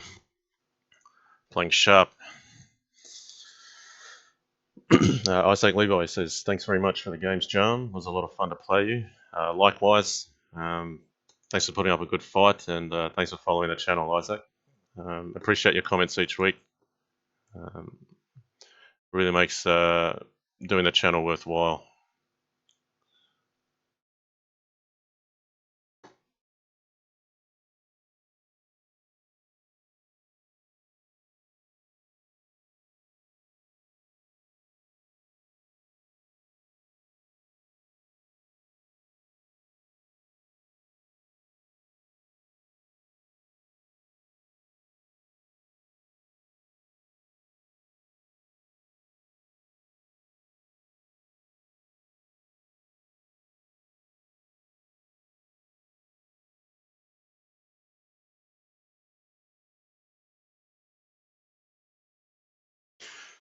Alright, who we got today? Pure Essence, 12 team, Mississippi player, Oppa Wezen, Samuel's come at the top, Penguin's here.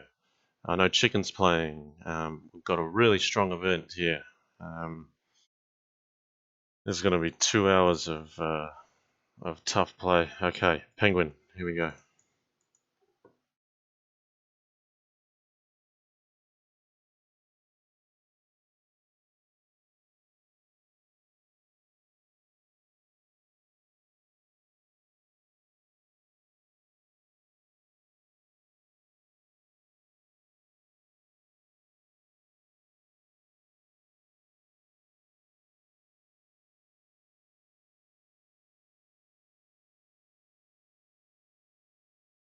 So it's these games against these players that I think it's critical to play well in this event. These are the ones that make the difference.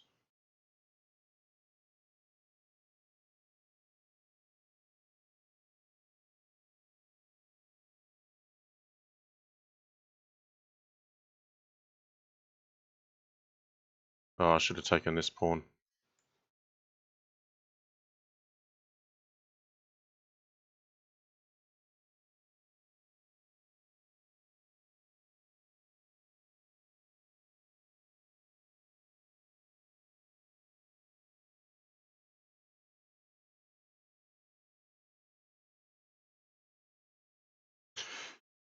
Ooh, I didn't leave myself much time there.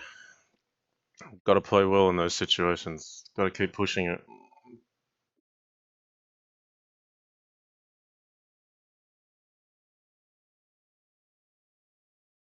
Someone asked what I meant by bugging out. I mean, sometimes, I don't know if it's the website or my computer, Lichess will just keep refreshing the screen and I lose 1 or 2 seconds every time that happens. So in a 30-second match, that's not ideal.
Alright, 12 teens shot out of the blocks very quickly. I tend to run out of energy towards the end of the event, so I'm probably looking to do better at the start.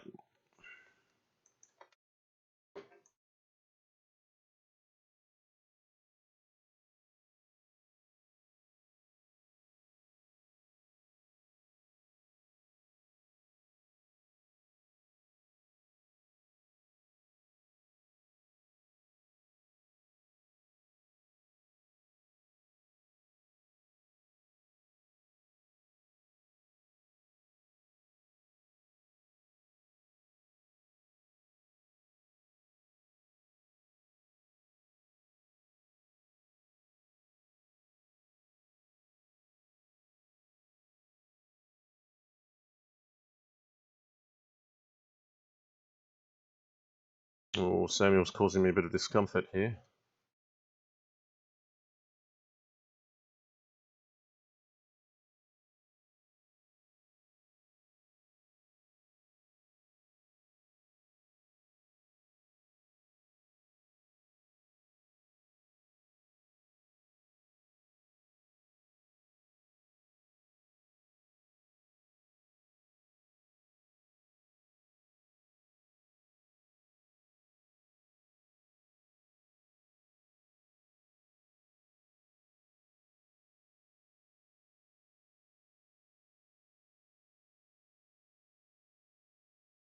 Ah, ran out of time.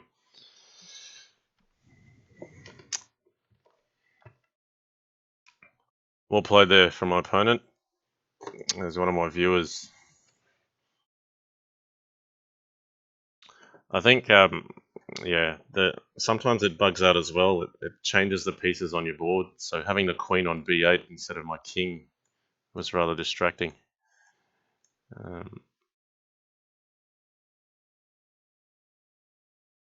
Okay, let's go, let's go.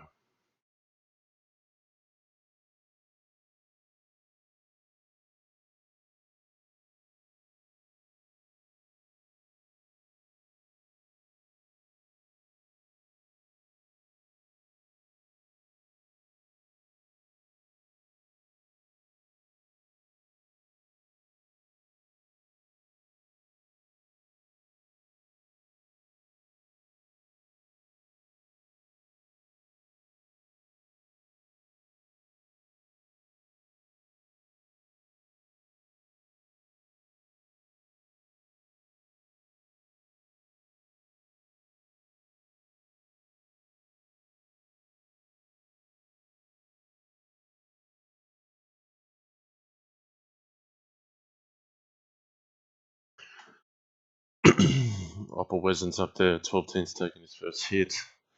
Oh, there's a lot of talent here today, guys. There's a lot of talent here.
All right, that's good play. That's good play.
All right, grinding the opening here. Now, gonna try to break things open.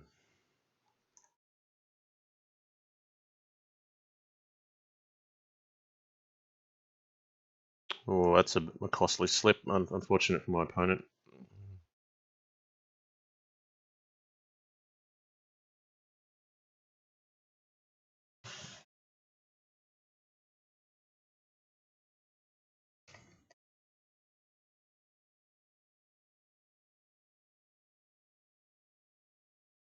I like a tournament like this. There's a lot of strong players, and it's not that easy for someone to run away with it because you're always going to be up against another strong player. Um,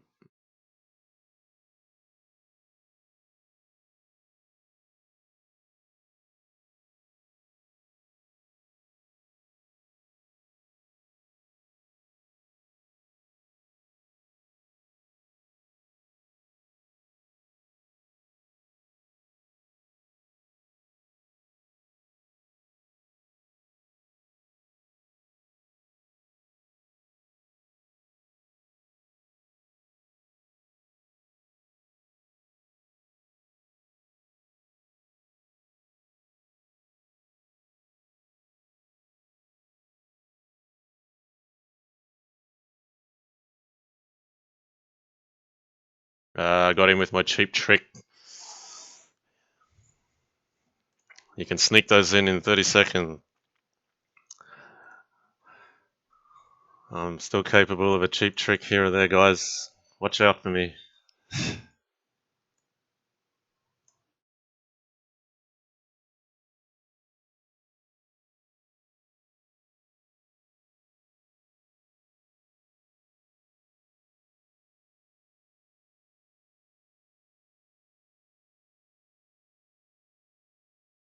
Alright, let's get some activity here.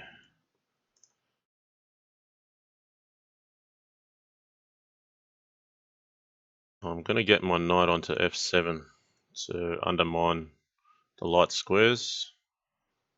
I want to put a bishop on f5 with tempo.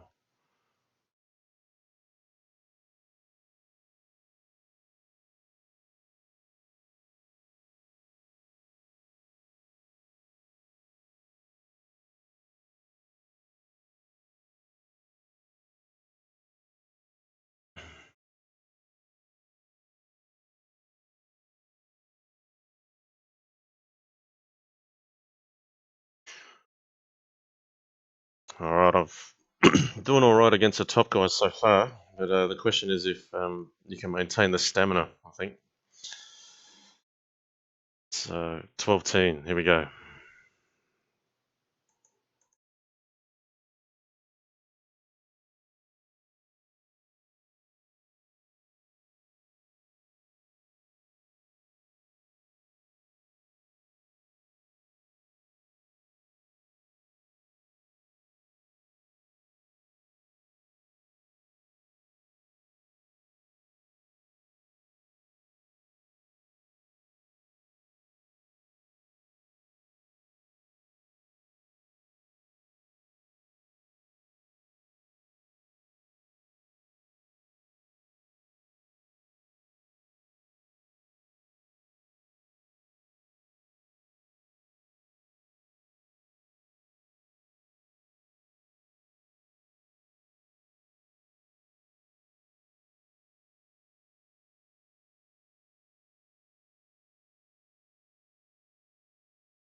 All right, feeling good about my position now.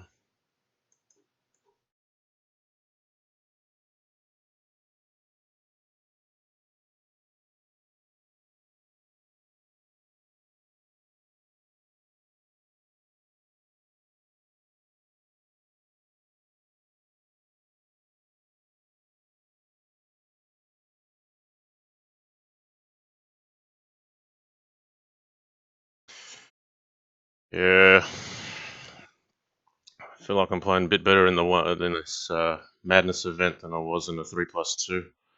I think the time pressure's forcing me to lift my game a bit more.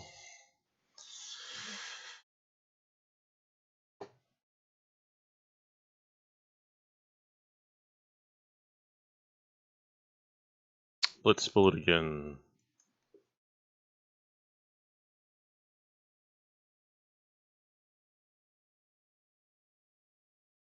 I've just gone down this opening line in an earlier game.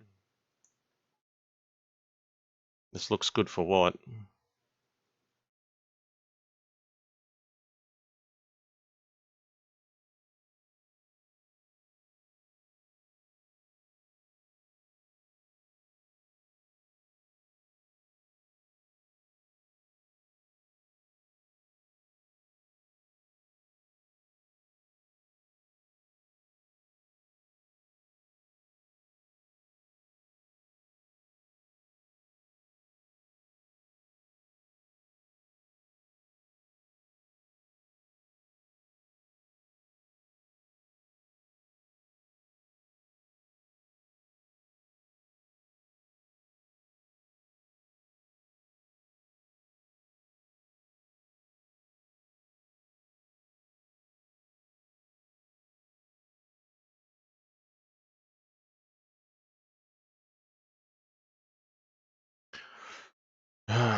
Hercules says never less than warp speed. Um,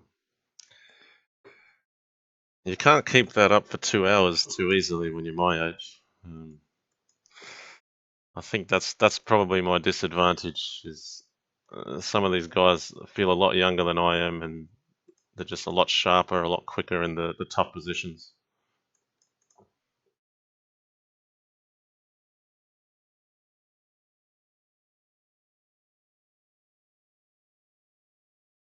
All right, let's push here.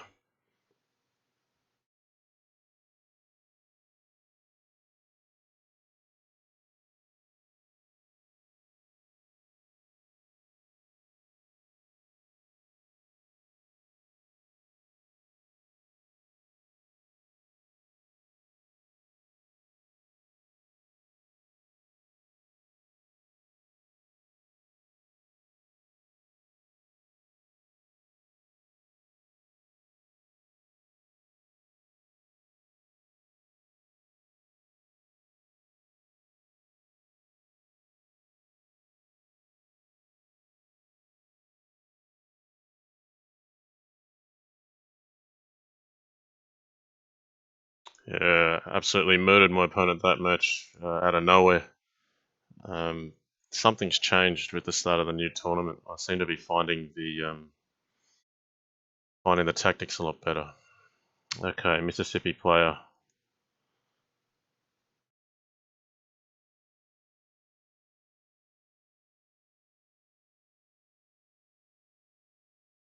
I think this is a D4 player, so I'm trying to get him into some unfamiliar territory by playing this sort of setup. Unfamiliarity is a good thing to get your opponent into in a 30-second match.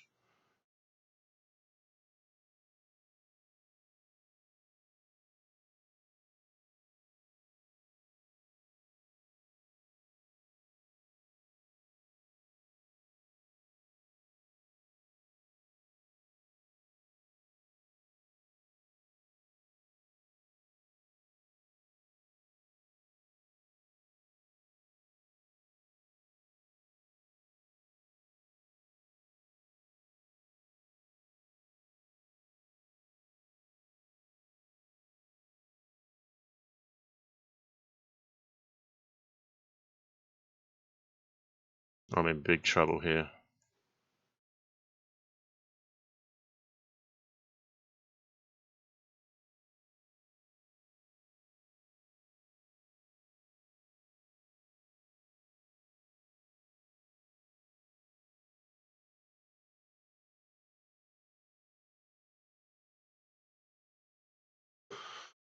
Ooh, that's very practical play. Um, should not have won that game. Should not have won that game.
Sometimes it's actually just more important to keep moving rather than find the exact path to mate, because it's a greater risk to actually look for mates sometimes.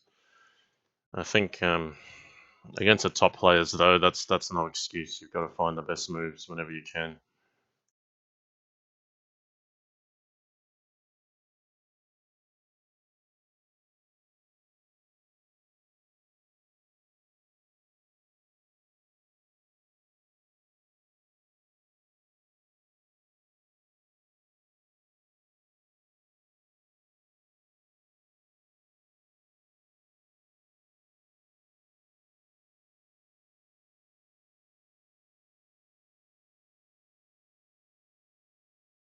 Oh, this is interesting.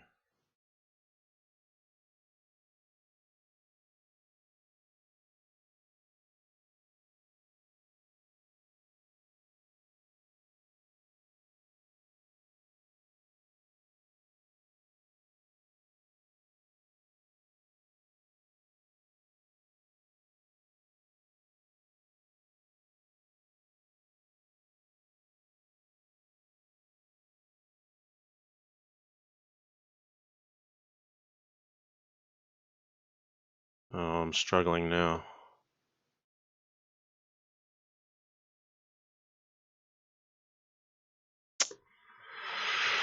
Didn't play that one well, but I had a good run before then.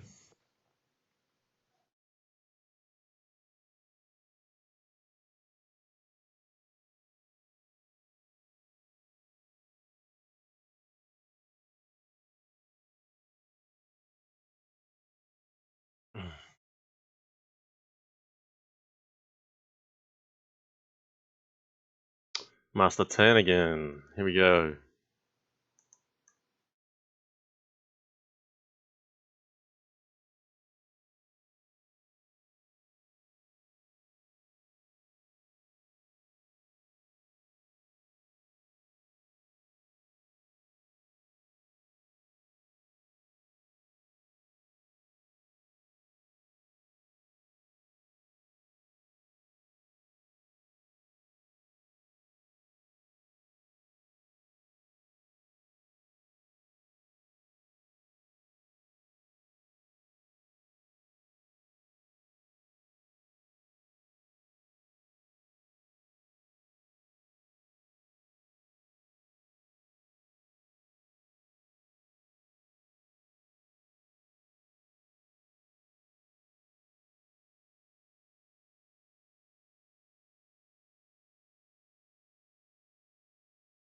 I'm struggling to make ground on the position here.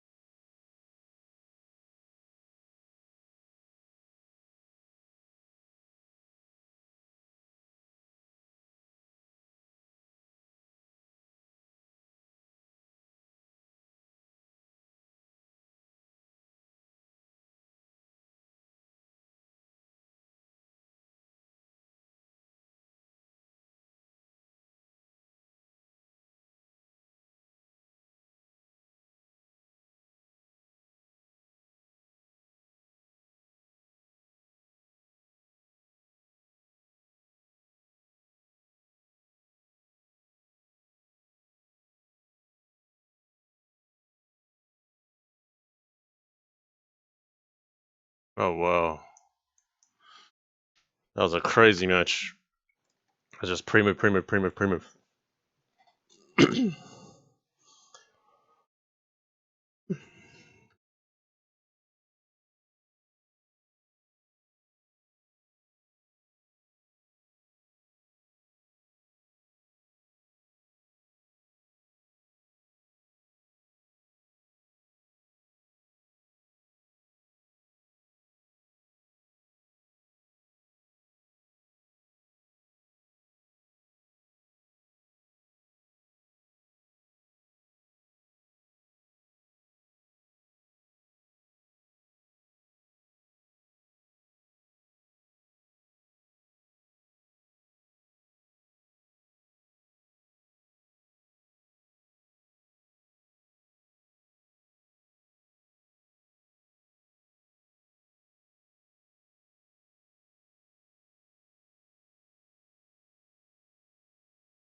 Alright, Blitzbullet's made a good run recently. He's taken the lead. We've got Oppa Wezen in the mix. Yeah, well, Saturos is here. Chicken a little bit further down. He's suffered a lot of losses this morning. Oh wow, Tratara Daganat as well. I find the 30-second event actually seems to draw a much stronger field than the 3+2 event does. And to the untrained eye, it might seem like a lot of fast moves and flags, but let me tell you, there's a lot of talent going into these moves. To last the full couple hours, you got to be playing very well against these guys. If you just move quickly, it's not going to be good enough.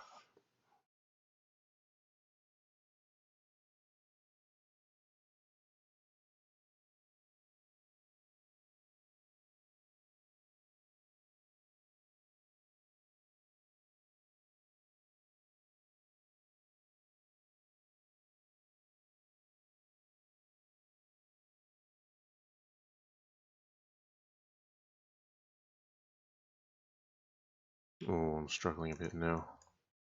I've allowed too much on my king.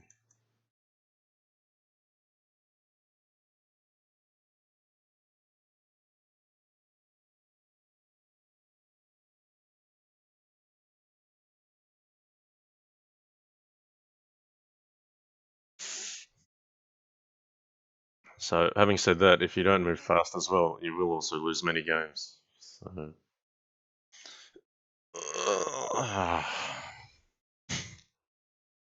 I like the comments in the channel. Pre-move, pre-move, pre-move, pre-move. And breathe.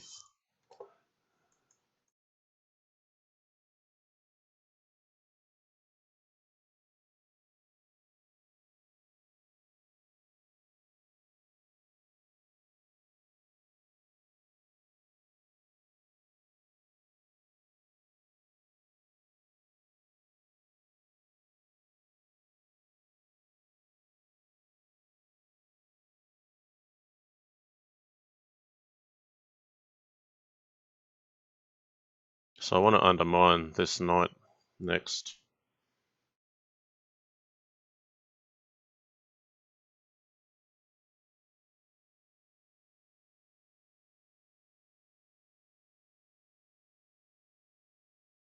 And then this pawn.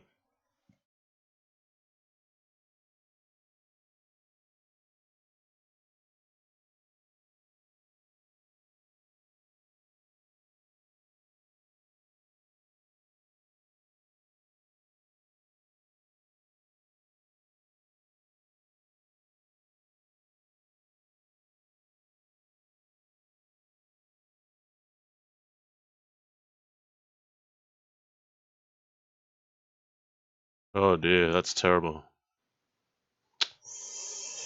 Should do better than that at the finish.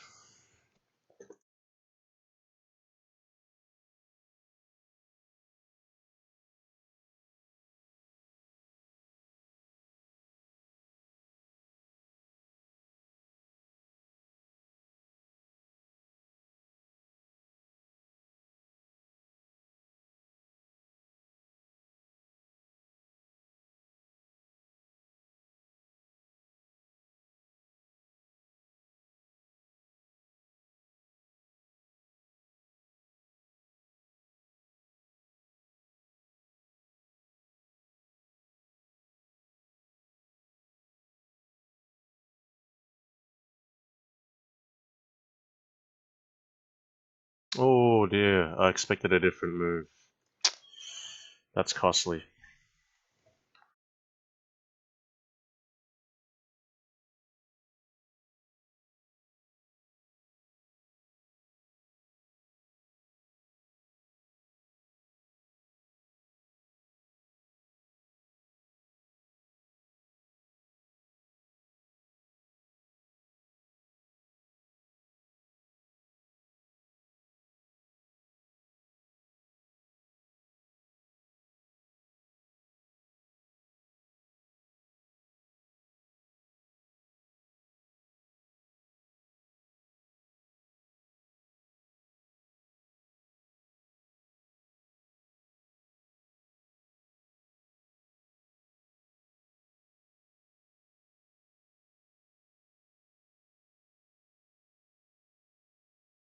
Alright, OKC says, at Jan, I'm especially liking your responses to the F7 sack.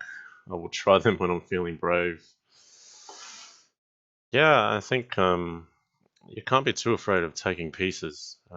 It's still a game where it's all played within one board, so it's important to keep your material and force your opponent to play to find the right moves.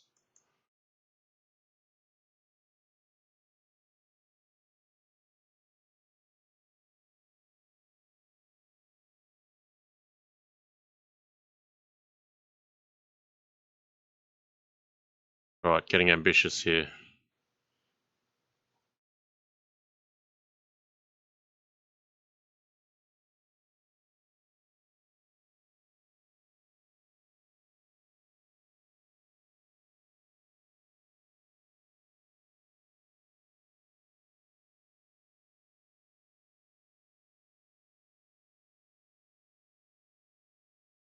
That's mate there. So Blitz Bullets having a good run at it. They've been berserking in matches. Alright, chicken.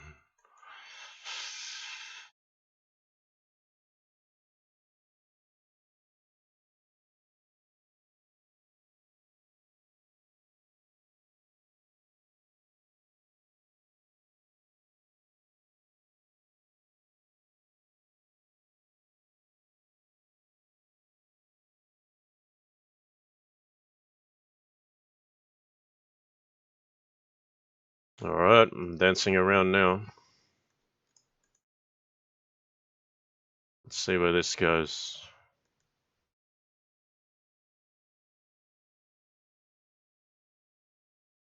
Bishop at b4 was better.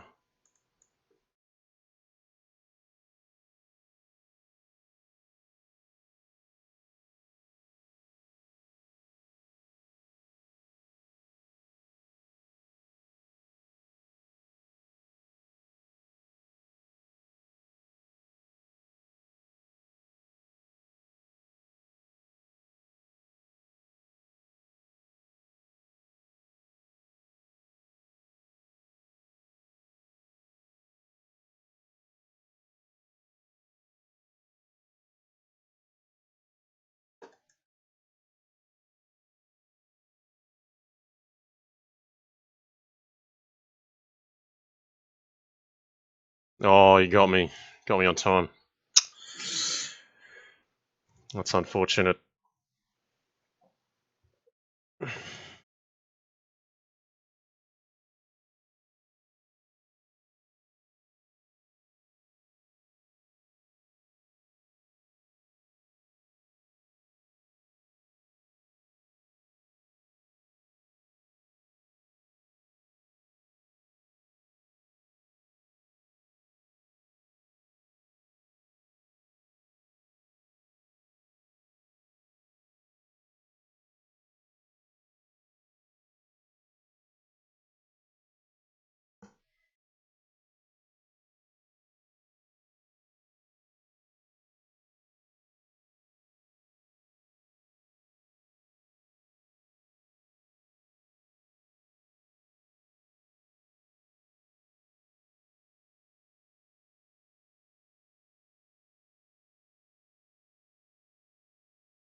Ooh.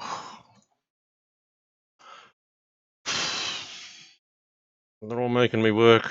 Yeah, it doesn't matter if you got a winning position, you actually got to convert it.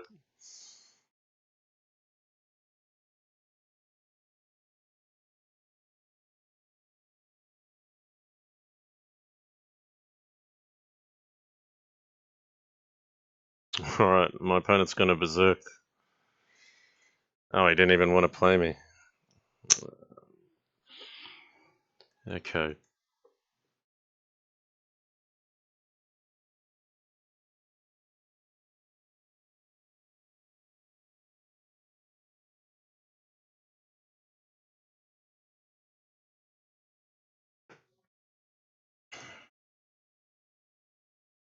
Alright, let's get attacking.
Oh, I've left mate hanging.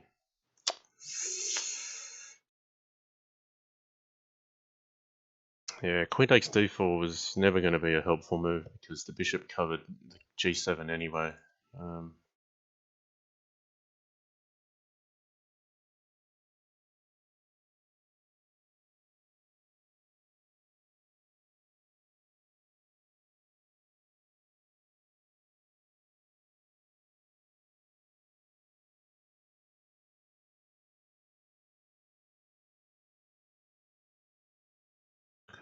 So Turos is definitely a player that's caused me problems in prior weeks. It's causing me problems here. Oh, I'm not looking good.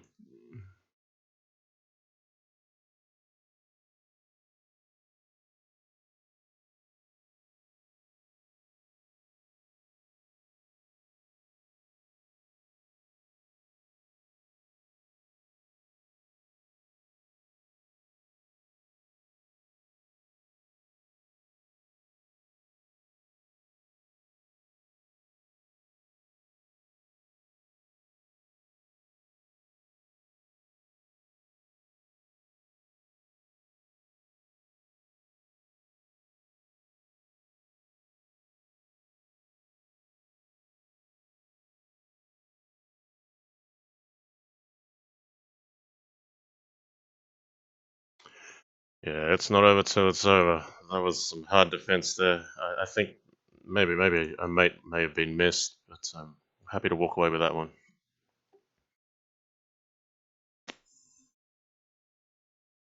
Let's spool it again. Oh, he's going to try something different.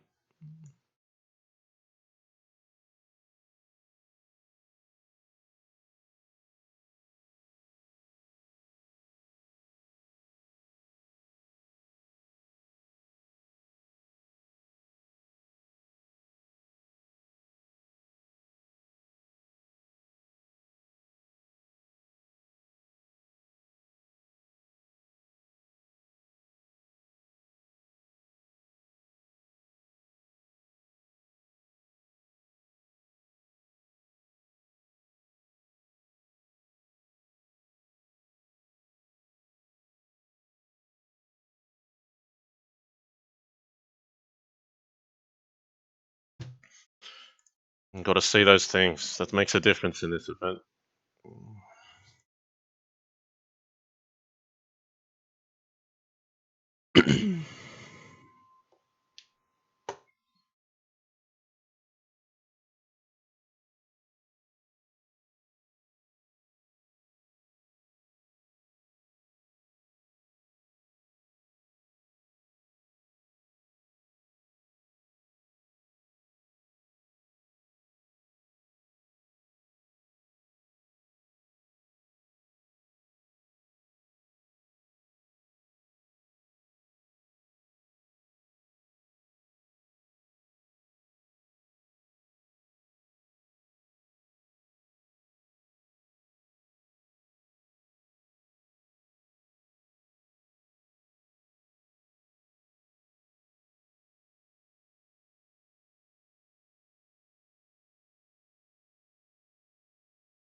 Yeah, that's the way. Come on, got to keep it up.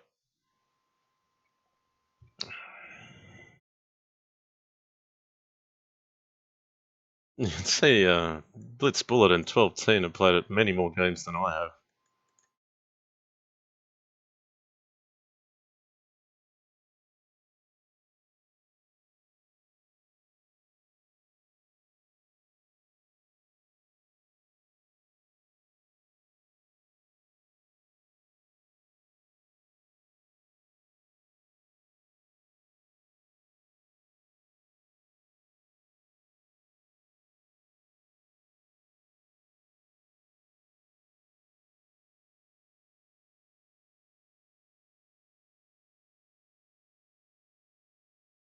Wow, sharp, sharp, sharp.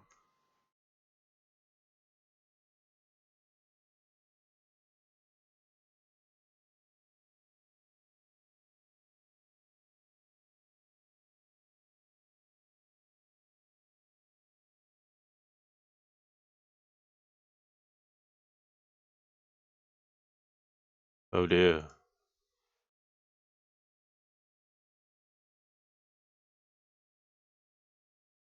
Nice, nice. I missed knight takes d1 check at the end there. That was costly. Hmm.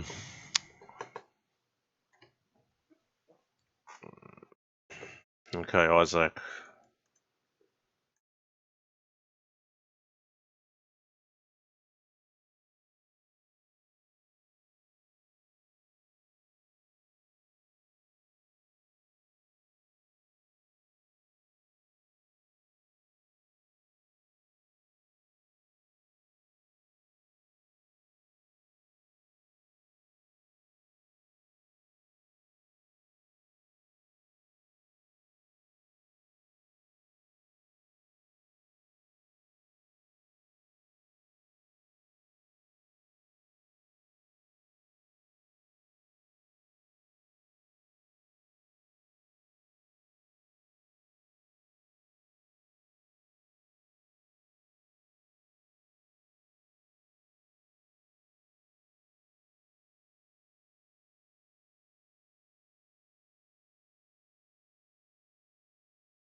Oh, I've really fallen off the pace here.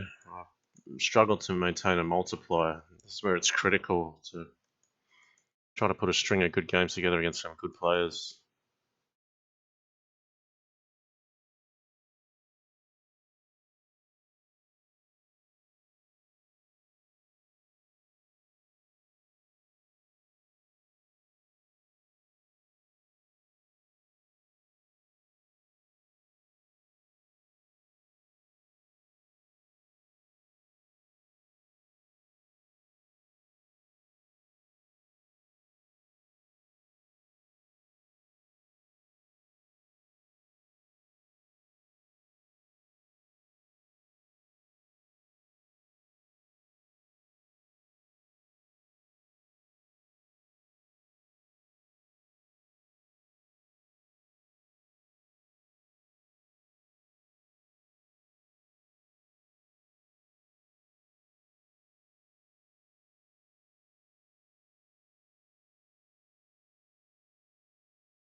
I was happy with how I played that game. I got a large edge out of the opening and just kept pushing it.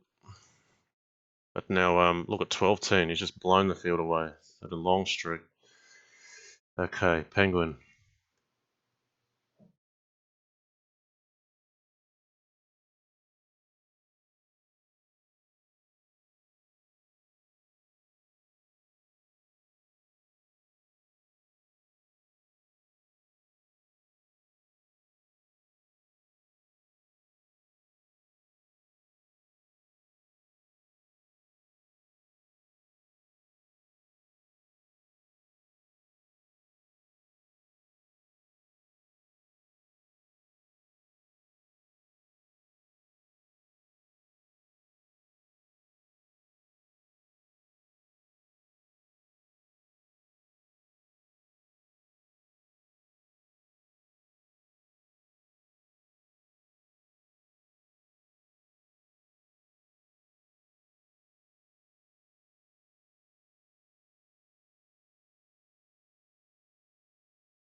Okay, multipliers active. Really need to string together some wins. It's so tough this week. There's just so many players that are dangerous.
Alright, 12-10. Here we go.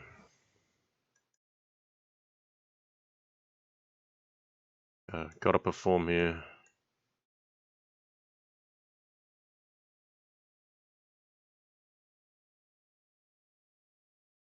It's very loose, giving up that pawn.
Alright.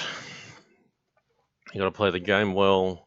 You gotta afford to blunder something and then also have a winning position in only a few seconds left and win the time scramble as well. It's like you have to win the game 3 times over against the top opposition.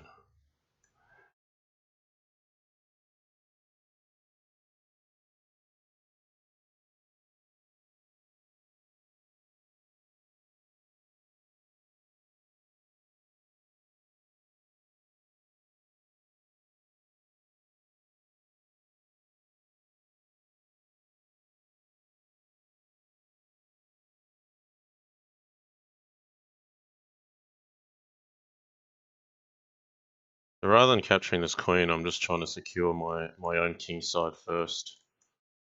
Make sure he can't get in my side.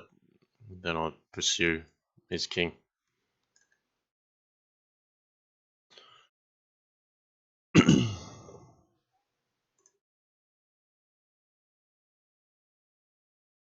Alright, gotta try to keep up this streak.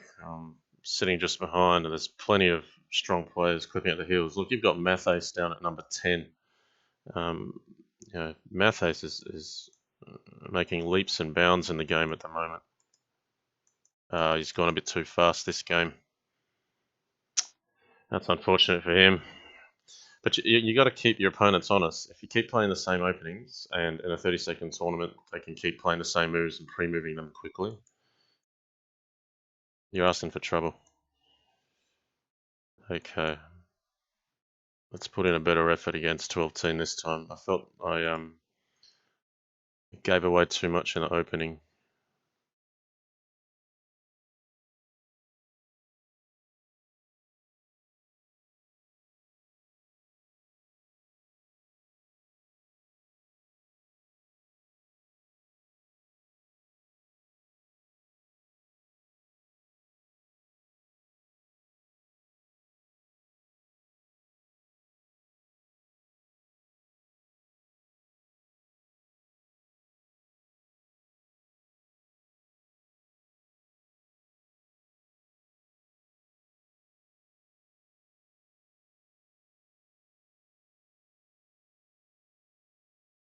Alright, got to pick up the pace now.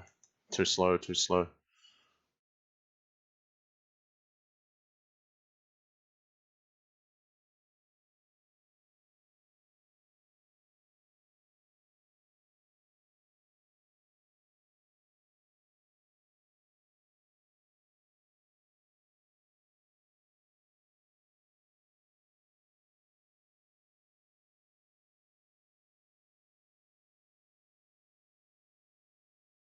No, he was too quick for me there. Ooh, would have liked to have kept that one up. Now I've got to build that streak again, and he's moving ahead.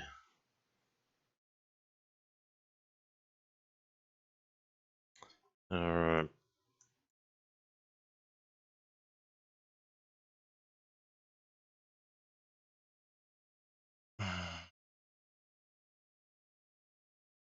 Okay, Opal Wezen, my favourite training partner of late.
Alright, I've been a bit quiet. I've just been focusing for a while. The quality of the opponents this tournament provides is just amazing.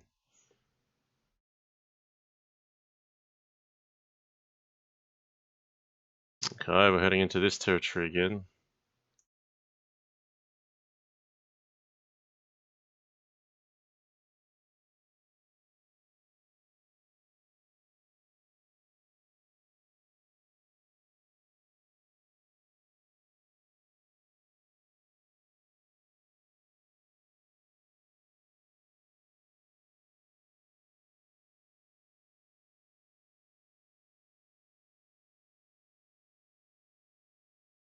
Ooh, Queen G5 is gonna hurt. I missed that.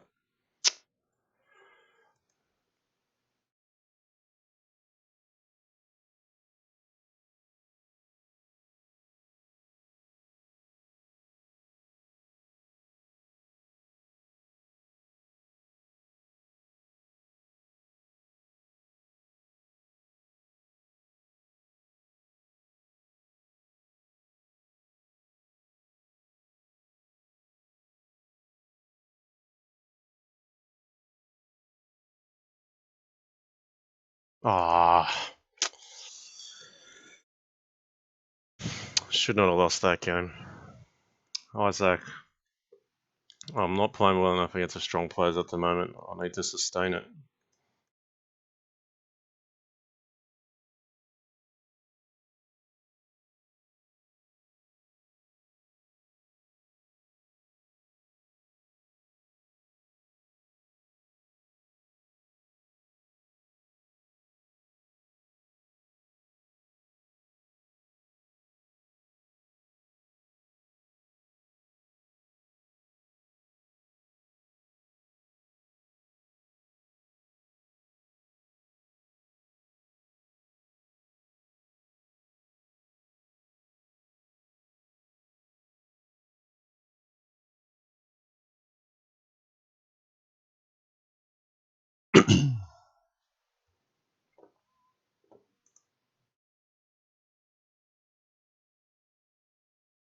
Okay, Vana GX.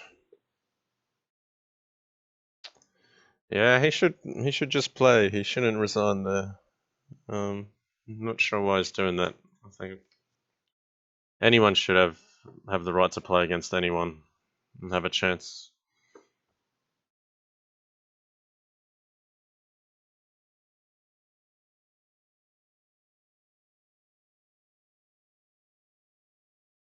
Alright, sexy and I know it. So we just Atrophied and I just recently made a bug house video, and my opponent here was one of our opponents. Um,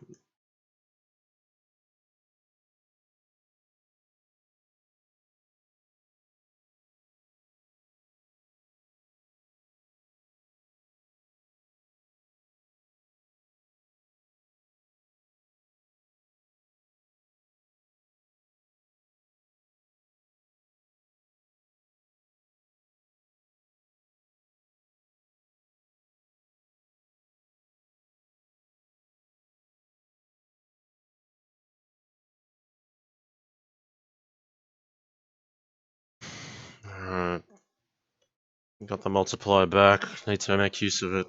There we go.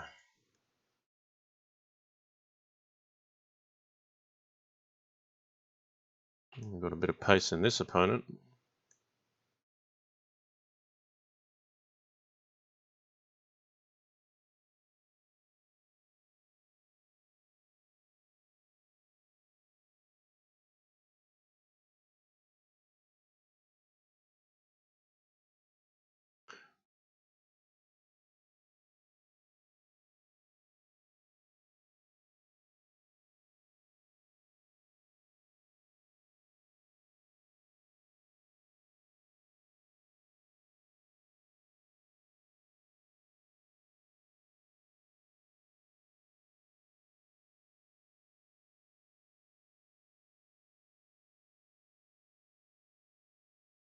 What we've got, mate.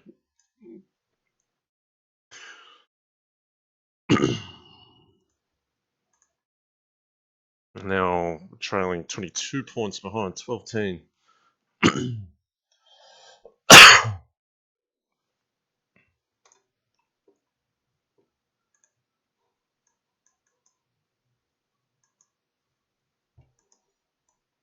Okay, my opponent decided to berserk.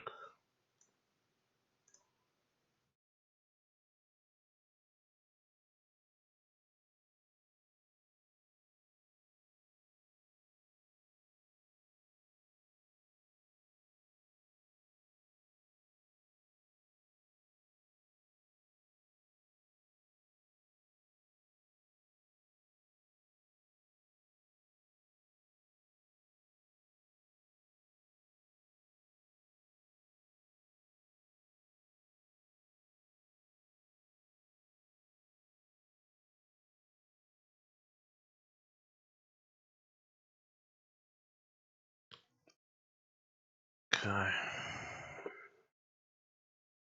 Keep pushing on, keep pushing on.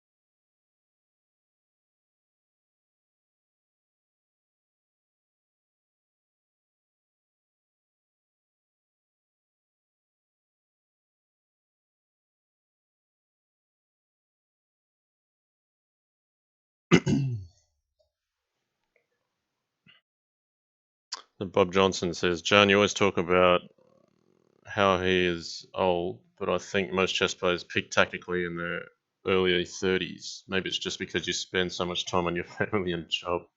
Yeah, it could be. No, I get told at work that I'm an old soul as well. Um, I I feel like I'm older than 31.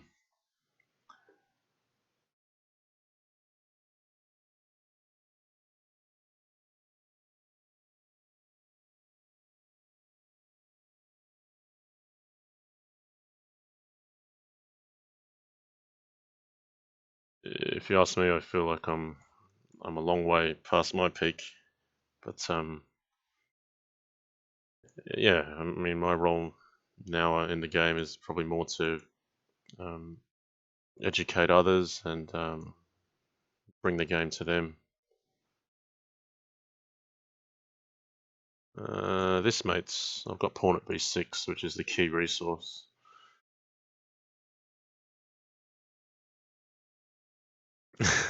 Hercules is like my personal trainer today in the chat. He's saying things like, move it on, push it on, keep on reaching higher. Okay, Opalwisdom, this is one that counts.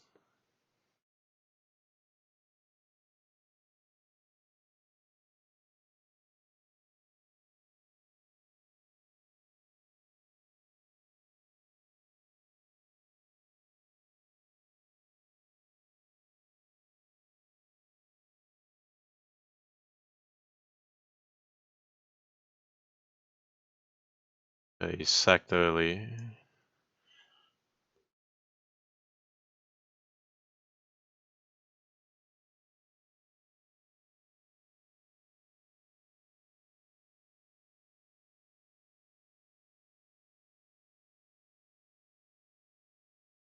I'm just trying to absorb all the checks. Alright, now time's the issue. Gotta move.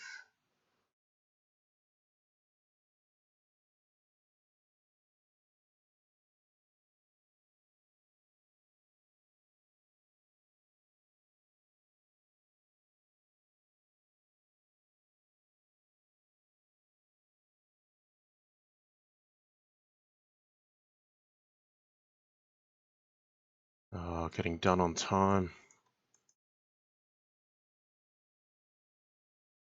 It was too quick in the end. That's a game I need. I needed that game.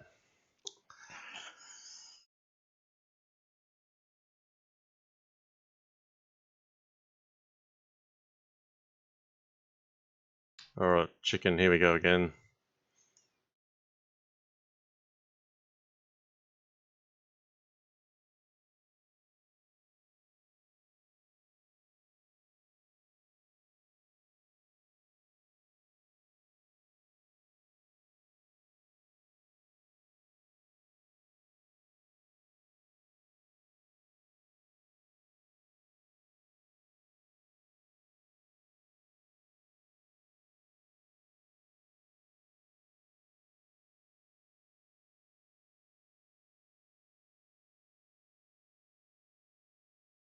I think he's got the better position of the two of us here. Ooh.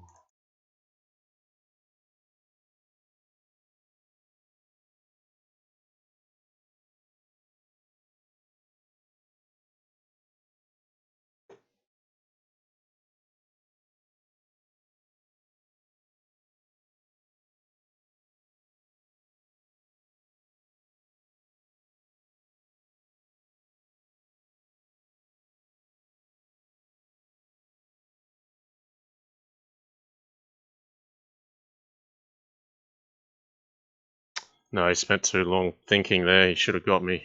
I did a dirty flag. But 12-10. Oh, I need to put a really long streak together against the top players to get him. Upper Western slipped away from me in the last game.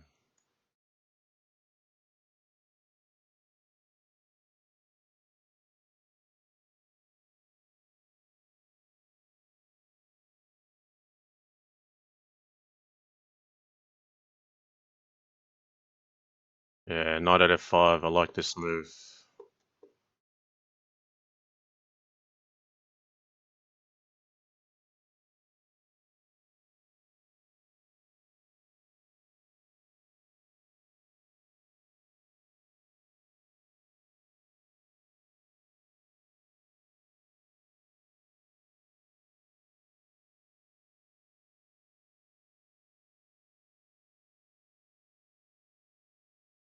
The critical move here, I'm removing a defender and adding an attacker on the g7 at the same time.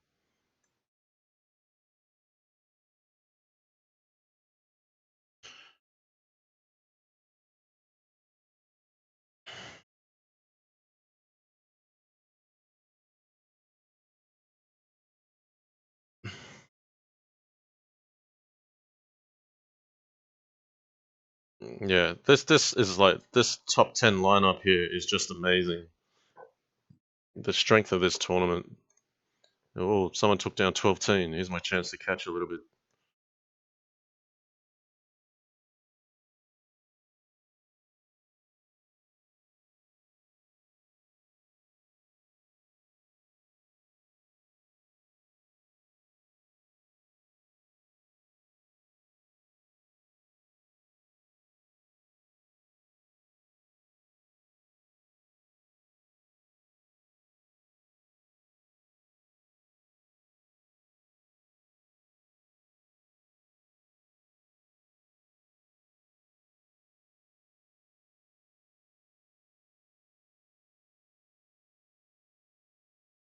This Queen's now misplaced. There's a blocked off g7. It's now trapped.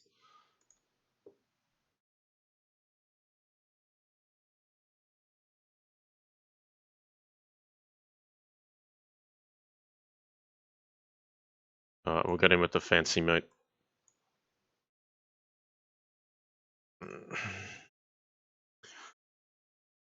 Okay, got a chance here. Let's try to make him count.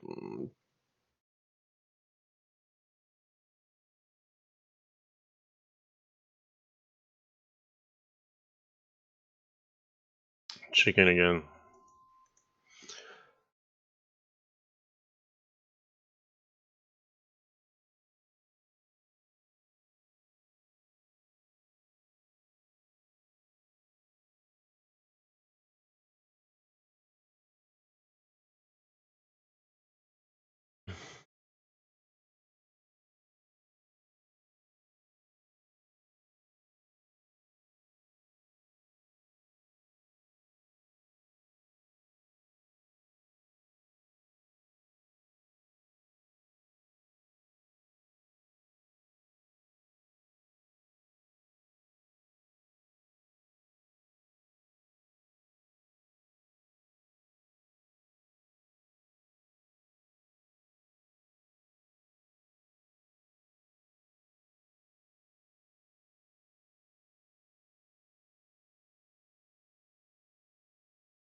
See, that was just some amazing pre-moving from Chicken. I just should have just taken all the pieces, and instead I got into the war, and he won it. Amazing pace.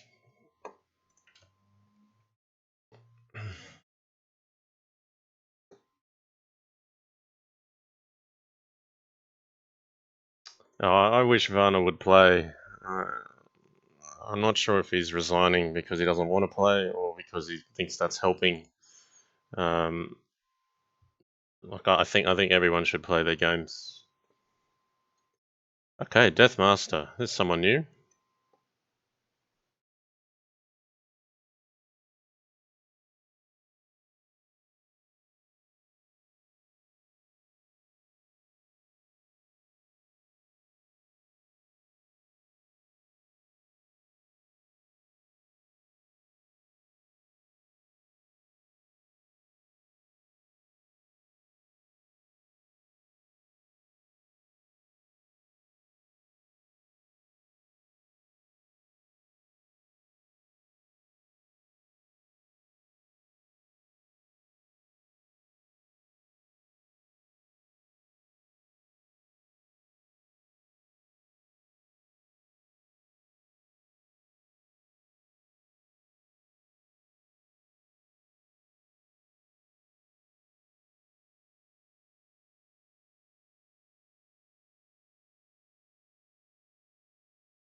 Well, 12 starting to fade a little bit here. Alright, I still think this is anyone's game with 36 minutes to go.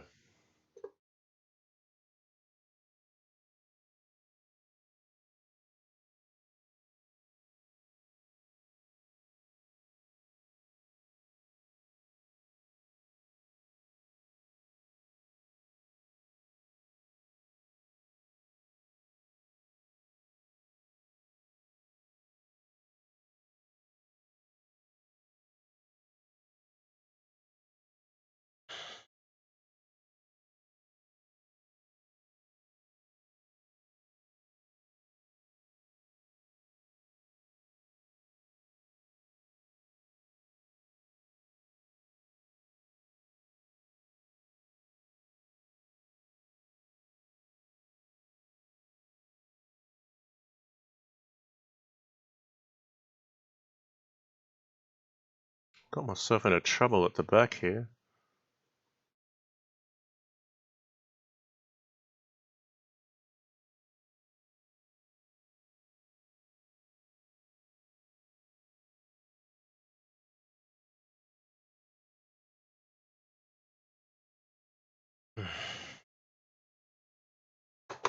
Whoa, someone's 12 teens. Yeah, the strong players are now getting to him. Okay, tactical pugnage.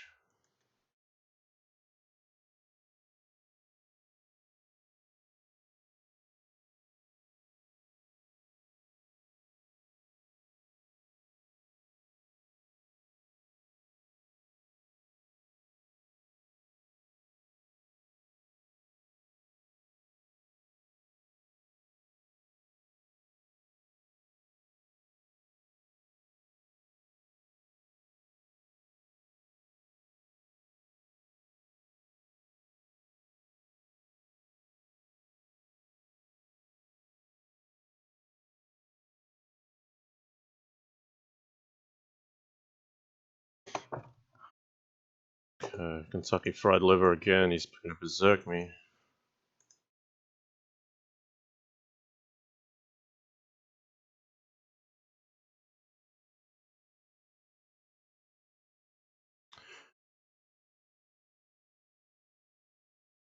Alright, push, push, push, push, push. I think here comes chicken.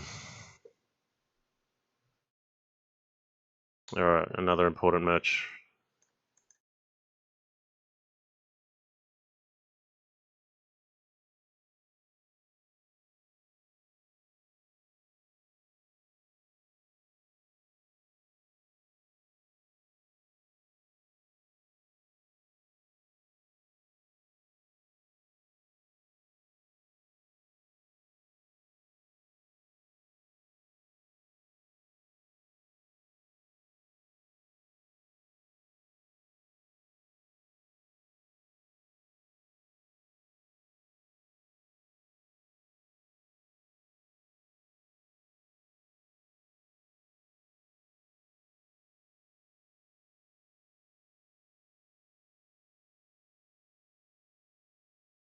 Oh, this doesn't feel good.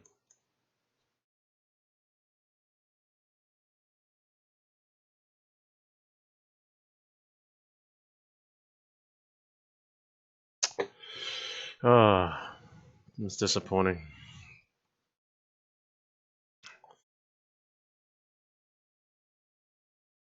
The straight got outplayed there. Can't afford that.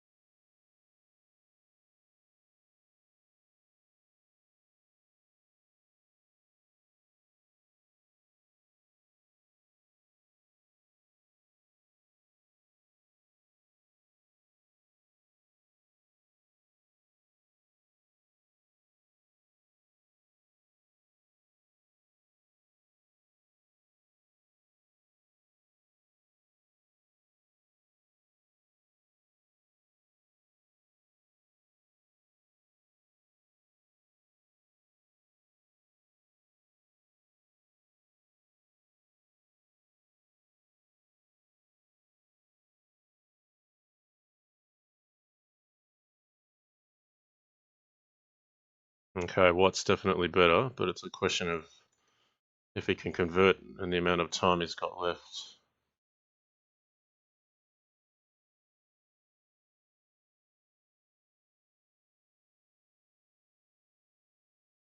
No, he blended into mate there with time trouble.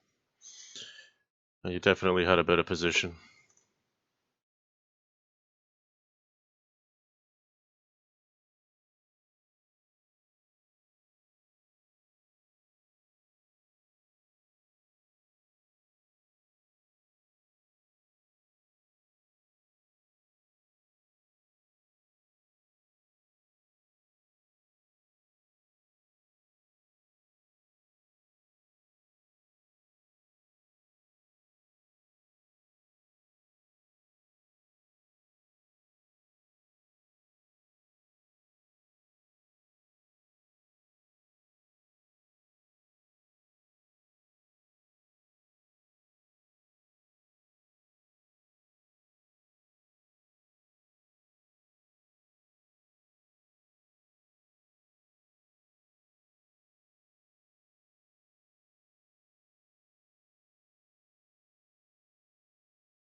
Oh, I've just blown this on time.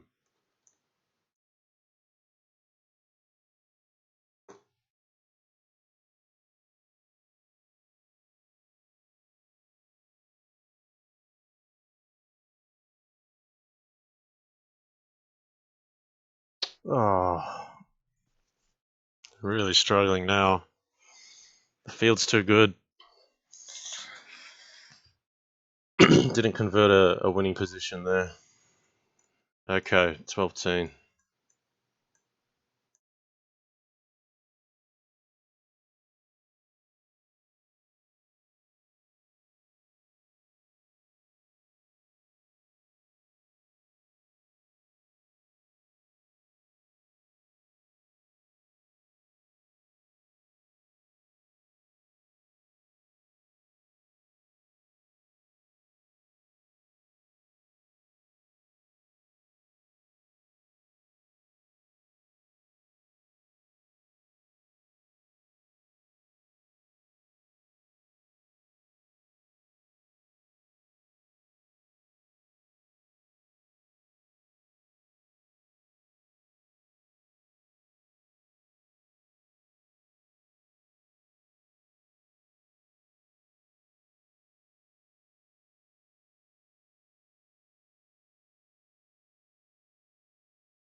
Too good, too good. I'm just not up to it with the top guys late in the series. They're giving me an absolute pounding. All right, 27 minutes left.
Importantly, queen covers h3, or else knight at h3 is a mate threat.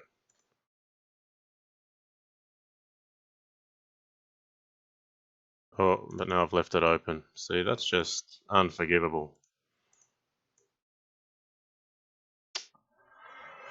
So pawn at e6, big blunder there.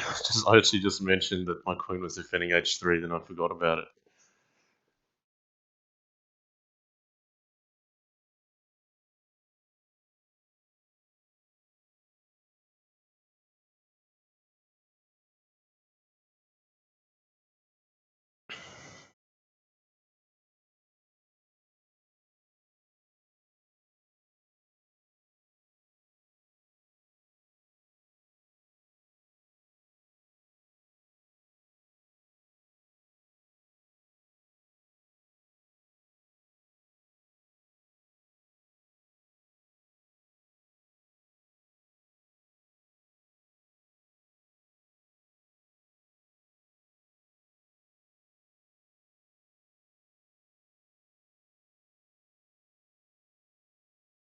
Oh dear, this is mated. Slipping and sliding here. I'm down 4 games in a row now.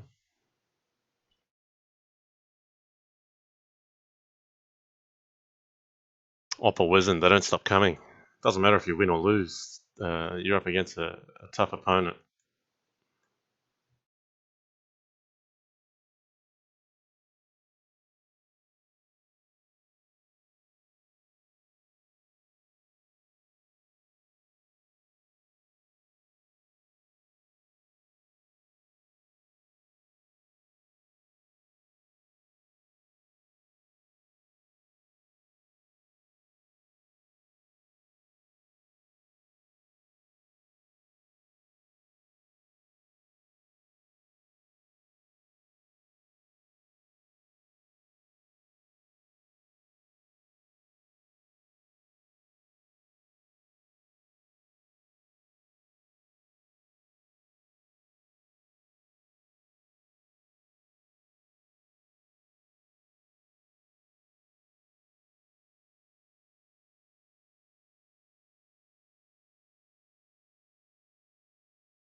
Alright, got to win.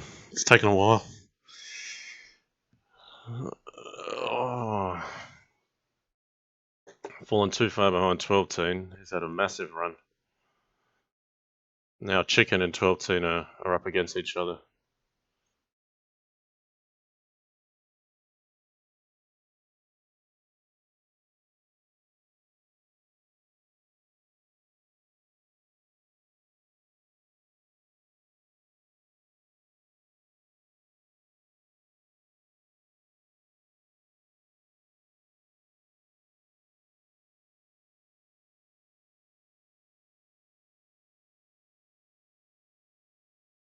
Alright, let's try to play well from here.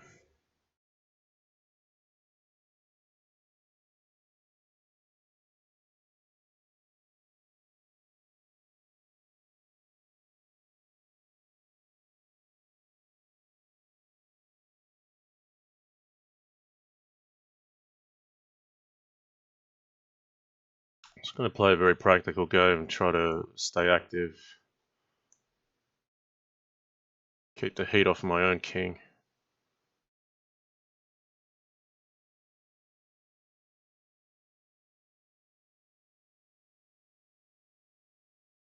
Not doing a good job though.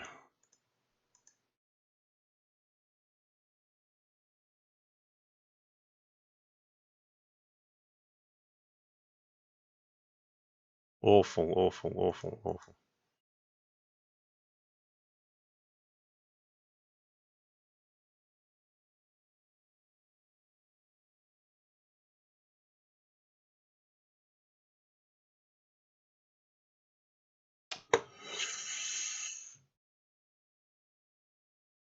I think I mismade at the end there. If I'd used the pawn first on f7 instead of the bishop, I would have got him.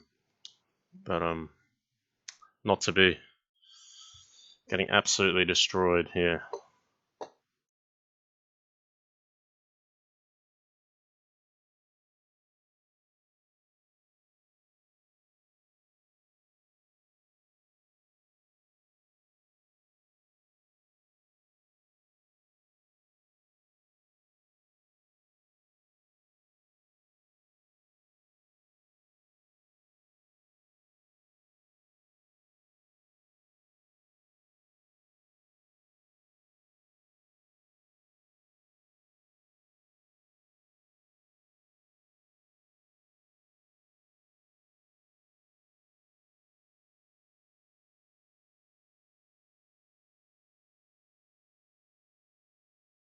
Yeah, I should be mated here.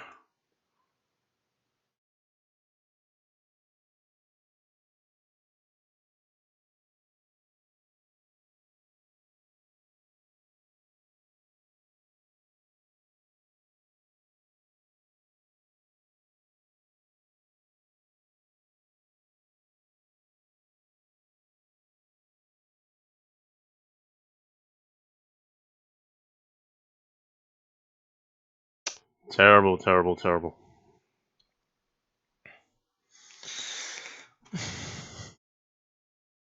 Okay. Matthias again.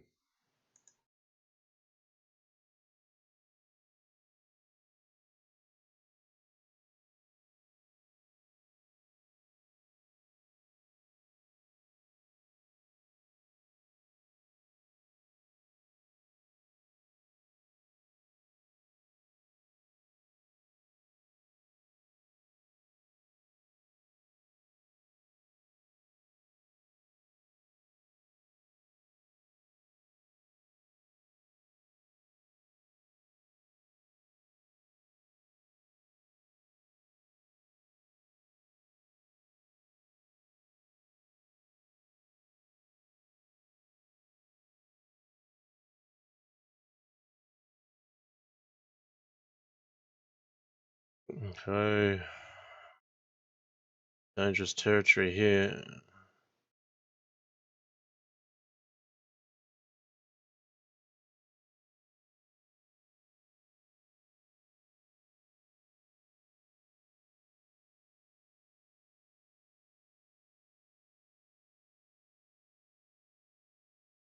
$18 minutes to go.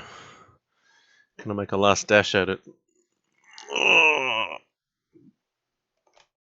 Oh, I've been ignoring the chat. People are saying I'm being too hard on myself. I shouldn't allow this sort of stuff.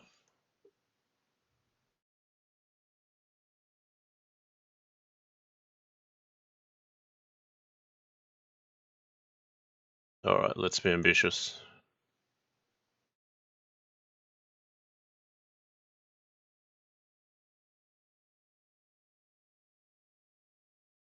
Oh, he's allowed me a bit of a trick here. I think he's made it now. Ooh, still capable of cheap tricks. I might be the old guy here, but I can still trick with cheap tricks once in a while.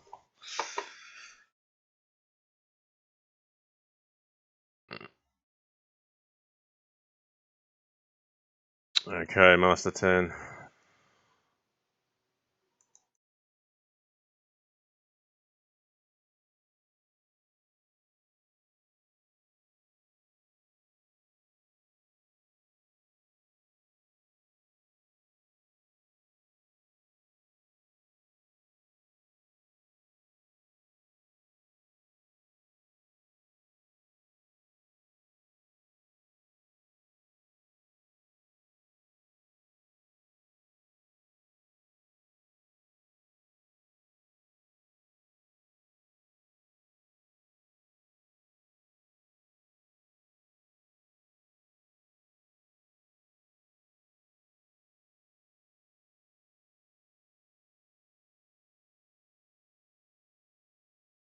Oh, knight at h6 was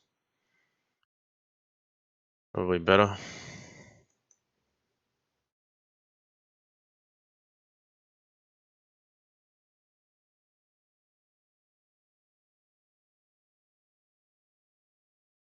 Gotcha now.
Now it's Chicken Crossroads' turn. He's now catching up 12-team. Wow, those two are at it over here.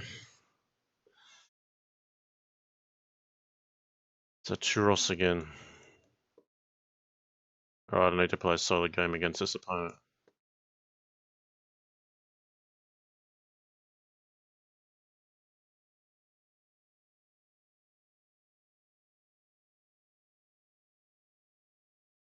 Let's go for it.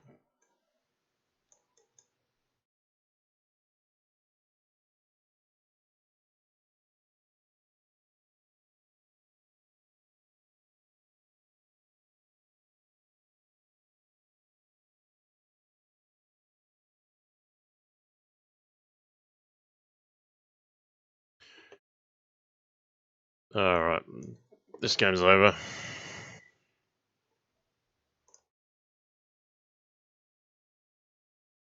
Ooh, 12-team took Chicken Crossroad. It's a tight race for first and second here. I'm probably a little bit too far back. Alright, 12-team again. Why am I allowing this stuff? This is rubbish.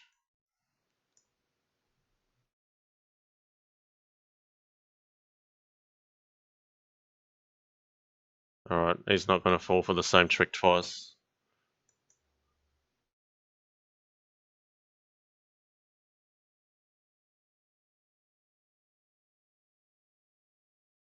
I'm just going to give my king a bit of safety here.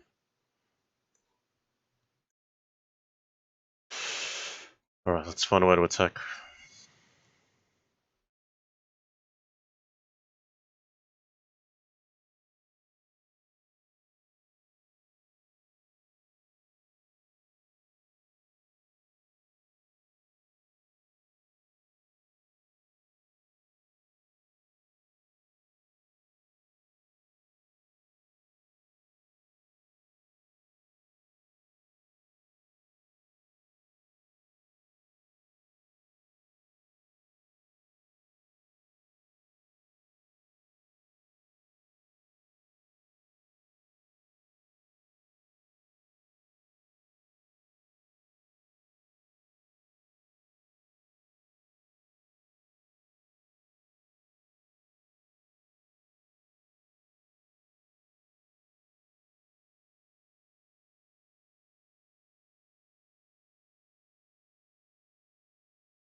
Just can't match it if it goes down to a time scramble late in the game. Would have liked to win that one late in the stages.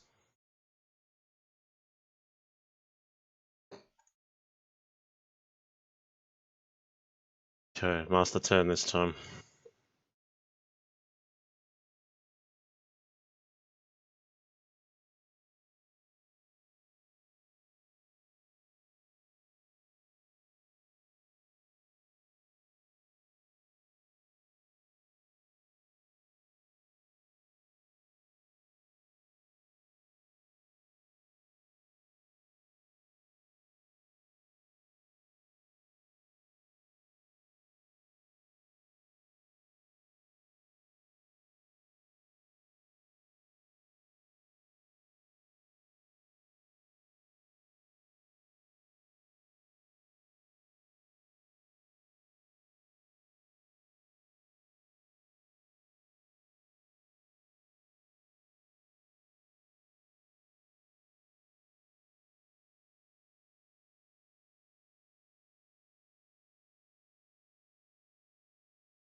No, he's held on too well here. I'm losing this match.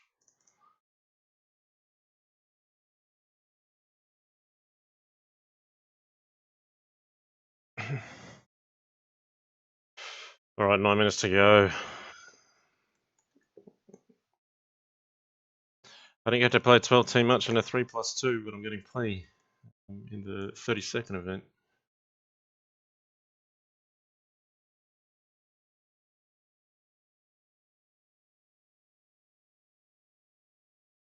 This looks very interesting. I've not seen this before.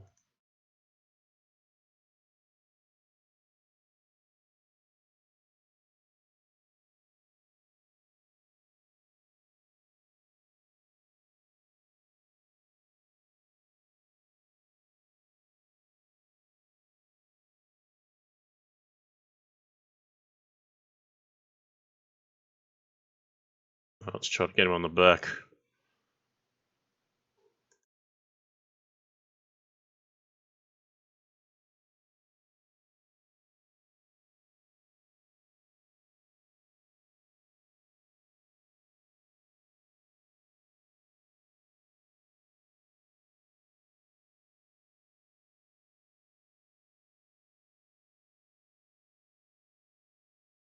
Playing terribly.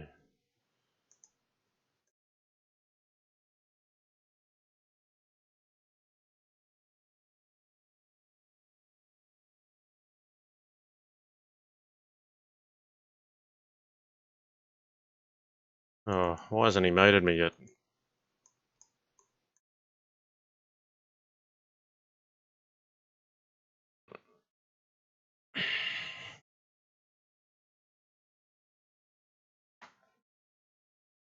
It's close. It's still close between the top two.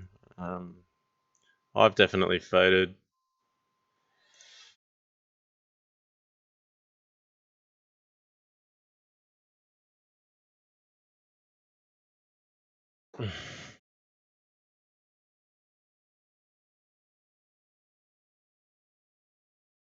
Deathmaster.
Okay, 12-10 again.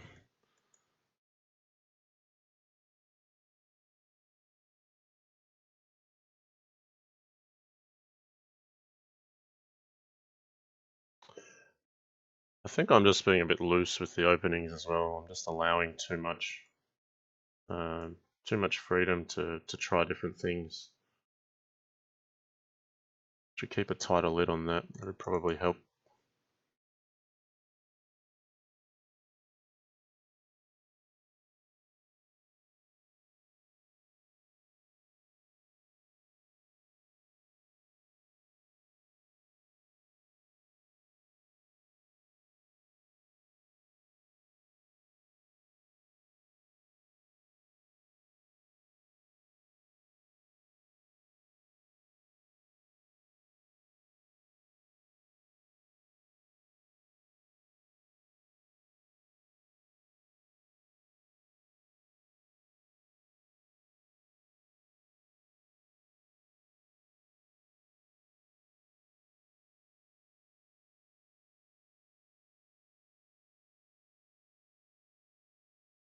Oh, do I have something here?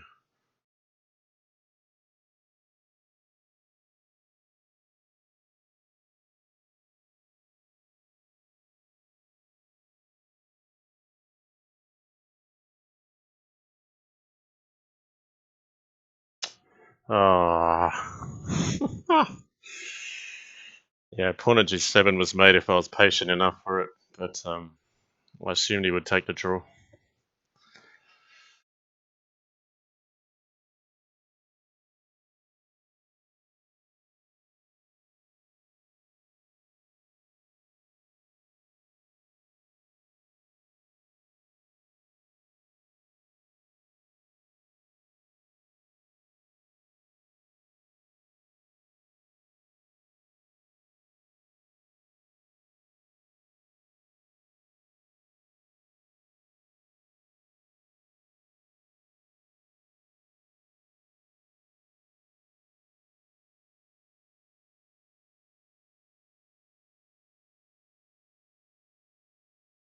No, I'll leave that.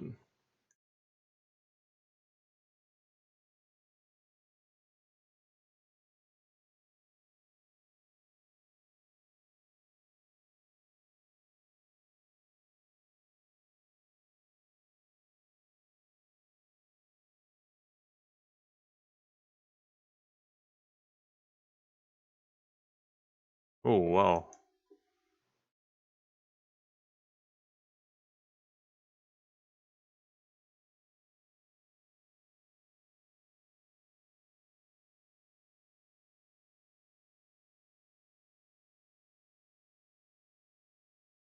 That was unexpected.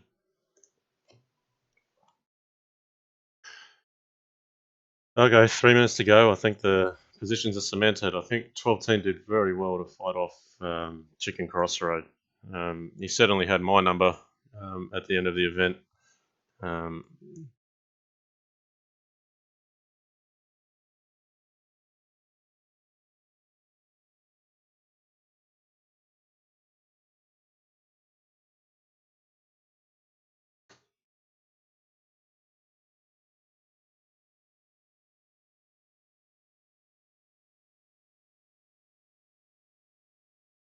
'Pawn at G7 now very dangerous.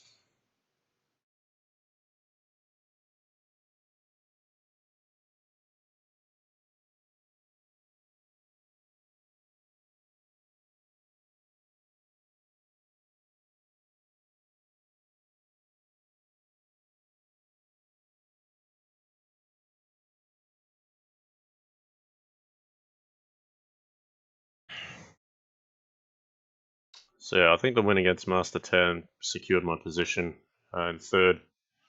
We'll get probably one or two last goes. Where's he gone? There he is.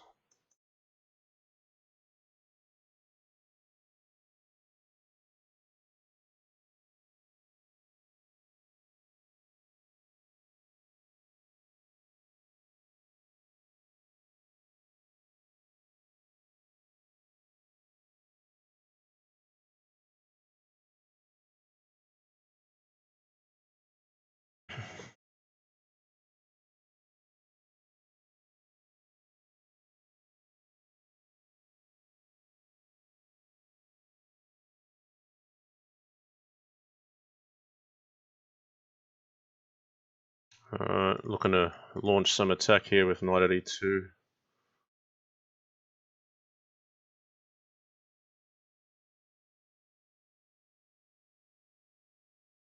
Don't really have the material to get in.